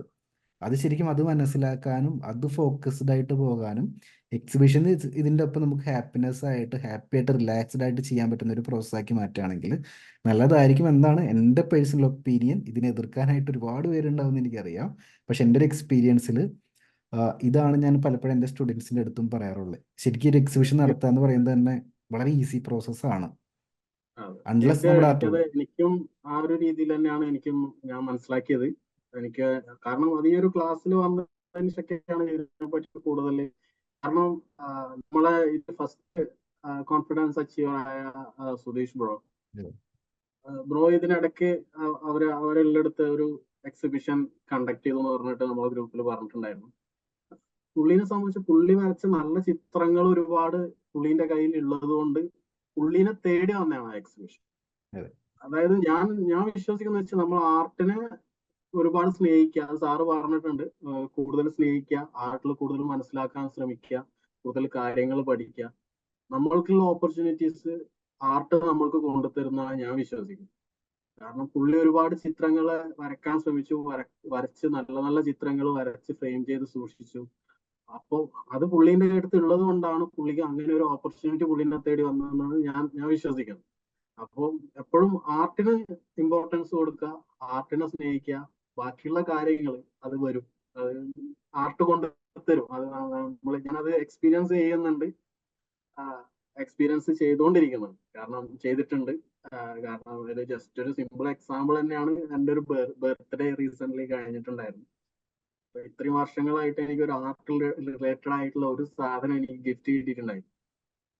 കാരണം ഗിഫ്റ്റ് ഒക്കെ കിട്ടിയിട്ടുണ്ടായിരുന്നു. ഇപ്പൊ എന്താ പറയാ, ഇപ്പൊ വർക്ക് ചെയ്യുന്നിടത്താണെങ്കിലും അവർക്ക് ഗിഫ്റ്റ് ഒക്കെ തന്നിട്ടുണ്ടായിരുന്നു. പക്ഷെ ഒരിക്കലും ഒരു ആർട്ട് റിലേറ്റഡ് ആയിട്ടുള്ള സംഭവങ്ങൾ ആയിരുന്നില്ല. പക്ഷെ എനിക്ക് ഈ റീസെന്റ് കഴിഞ്ഞ ബർത്ത്ഡേക്ക് എനിക്ക് കിട്ടിയ മുഴുവൻ ഗിഫ്റ്റുകളും ആർട്ട് റിലേറ്റഡ് ആയിരുന്നു. നല്ല പെൻസിൽസ്, നല്ല ബ്രാൻഡഡ് പെൻസിൽസ്, കളേഴ്സ്, അങ്ങനെയുള്ള. അതായത് അതൊന്നും ഞാൻ എക്സ്പെക്ട് ചെയ്യുന്നില്ല. ഞാൻ മറ്റൊരാളാണ് എനിക്ക് വാങ്ങിക്കൊണ്ട് തരുന്നത്. കാരണം അതൊക്കെ ഞാൻ എന്റെ കയ്യിൽ നിന്ന് പൈസ എടുത്ത് വാങ്ങേണ്ട കാര്യമെന്ന് ചിന്തിക്കുന്ന ഒരാളാണ്. പക്ഷെ എന്നെ സംബന്ധിച്ച് ഞാനത് ആഗ്രഹിക്കുന്നു. അതായത് ഞാനിത് വാങ്ങണം എന്ന് വിചാരിച്ച സാധനം വരെ എനിക്ക് എന്റെ കയ്യിൽ കൊണ്ടുവന്നിട്ടുണ്ട്. അത് എന്തുകൊണ്ടാന്ന് വെച്ചാൽ ഞാനിപ്പം ഈ കണ്ടിന്യൂസ് ആയിട്ട് ആർട്ടില് വരയ്ക്കുന്നതും പോസ്റ്റ് ചെയ്യുന്നതും അതൊക്കെ അവര് കണ്ടോണ്ടിരിക്കുന്നുണ്ട്. അപ്പം ആ ഒരു ഇതിൽ നിന്നാണ് അവർക്ക് ഇങ്ങനെയുള്ള ഒരു സംഭവം കൊടുക്കാമെന്ന് അവർക്ക് ചിന്ത വന്നതും ഒക്കെ. ഞാൻ ഈ ആർട്ടിനെ അതുപോലെ ഇപ്പൊ ഇഷ്ടപ്പെടുന്നത് കൊണ്ടാണ്. കാരണം മുമ്പ് ഞാൻ ഇങ്ങനെയൊന്നും ചെയ്തിട്ടുണ്ടായിരുന്നില്ല. ഇപ്പൊ ഇഷ്ടപ്പെടുന്നതുകൊണ്ടാണ്. അതുപോലെ തന്നെ ഇങ്ങനെയുള്ള എക്സിബിഷൻസും കാര്യങ്ങളൊക്കെ ഞാൻ വിശ്വസിക്കുന്നത്, നിങ്ങൾ നല്ല ആർട്ട് ചെയ്തു വെക്കുവാണെങ്കിൽ എക്സിബിഷനൊക്കെ തന്നാലെ വരും. അത് ഒരാൾ നമ്മളെ അന്വേഷിച്ച് വരും. ഞാൻ ഇങ്ങനെ ഒരു എക്സിബിഷൻ ഉണ്ട്, പങ്കെടുക്കാൻ പറ്റുമോ എന്ന് ചോദിച്ചിട്ട് വരും എന്നുള്ളത് 100% ഉറപ്പാണ്. അതാണ് എന്റെയും സാറ് പറഞ്ഞ ആ ഒരു അഭിപ്രായത്തിൽ തന്നെയാണ് ഞാനും വിശ്വസിക്കുന്നത്. യെസ്, ഒരുപാട് സന്തോഷം. നമ്മൾ ഒരുപാട് ടൈം സ്പെൻഡ് ചെയ്തിട്ടുണ്ട്, ഒരുപാട് വാല്യുബിൾ ആയിട്ടുള്ള ഒരുപാട് ഇൻഫർമേഷൻ ഷെയർ ചെയ്തിട്ടുണ്ട്. വീഡിയോ കാണുന്നവരുണ്ടെങ്കിൽ റിപ്പീറ്റ് ചെയ്ത് കാണാനായിട്ട് നോക്കുക. കുറേ കാര്യങ്ങൾ നമ്മൾ ഇൻഡെപ്തിൽ സംസാരിച്ച് പോയിട്ടുണ്ട്, ചില കാര്യങ്ങൾ നമ്മൾ ടച്ച് ചെയ്ത് പോയിട്ടുണ്ട്. അപ്പം എന്തായാലും അഭിലാഷിനും ഈ ഒരു സെഷൻ ഉപകാരപ്രദമായെന്ന് വിശ്വസിക്കുന്നു. വീഡിയോ കാണുന്നവർക്കും തീർച്ചയായിട്ടും ഒരുപാട് കാര്യങ്ങൾ ഇൻസൈറ്റ് കിട്ടിയിട്ടുണ്ടായിരിക്കും. അപ്പോൾ ഞാൻ വൈൻഡപ്പ് ചെയ്യാം. നമുക്ക് അടുത്ത കോൺഫറൻസ് അച്ചീവ് ആവുന്ന സമയത്ത് വീണ്ടും ഇതുപോലെ 1-to-1 ഇരിക്കാം. ബാക്കി നമുക്ക് ഡയമണ്ട് മെമ്പർഷിപ്പ് മീറ്റിങ്ങിലും നമ്മുടെ നോർമൽ വീക്ക്ലി മീറ്റിങ്ങിലൊക്കെ നേരിട്ട് കാണാം.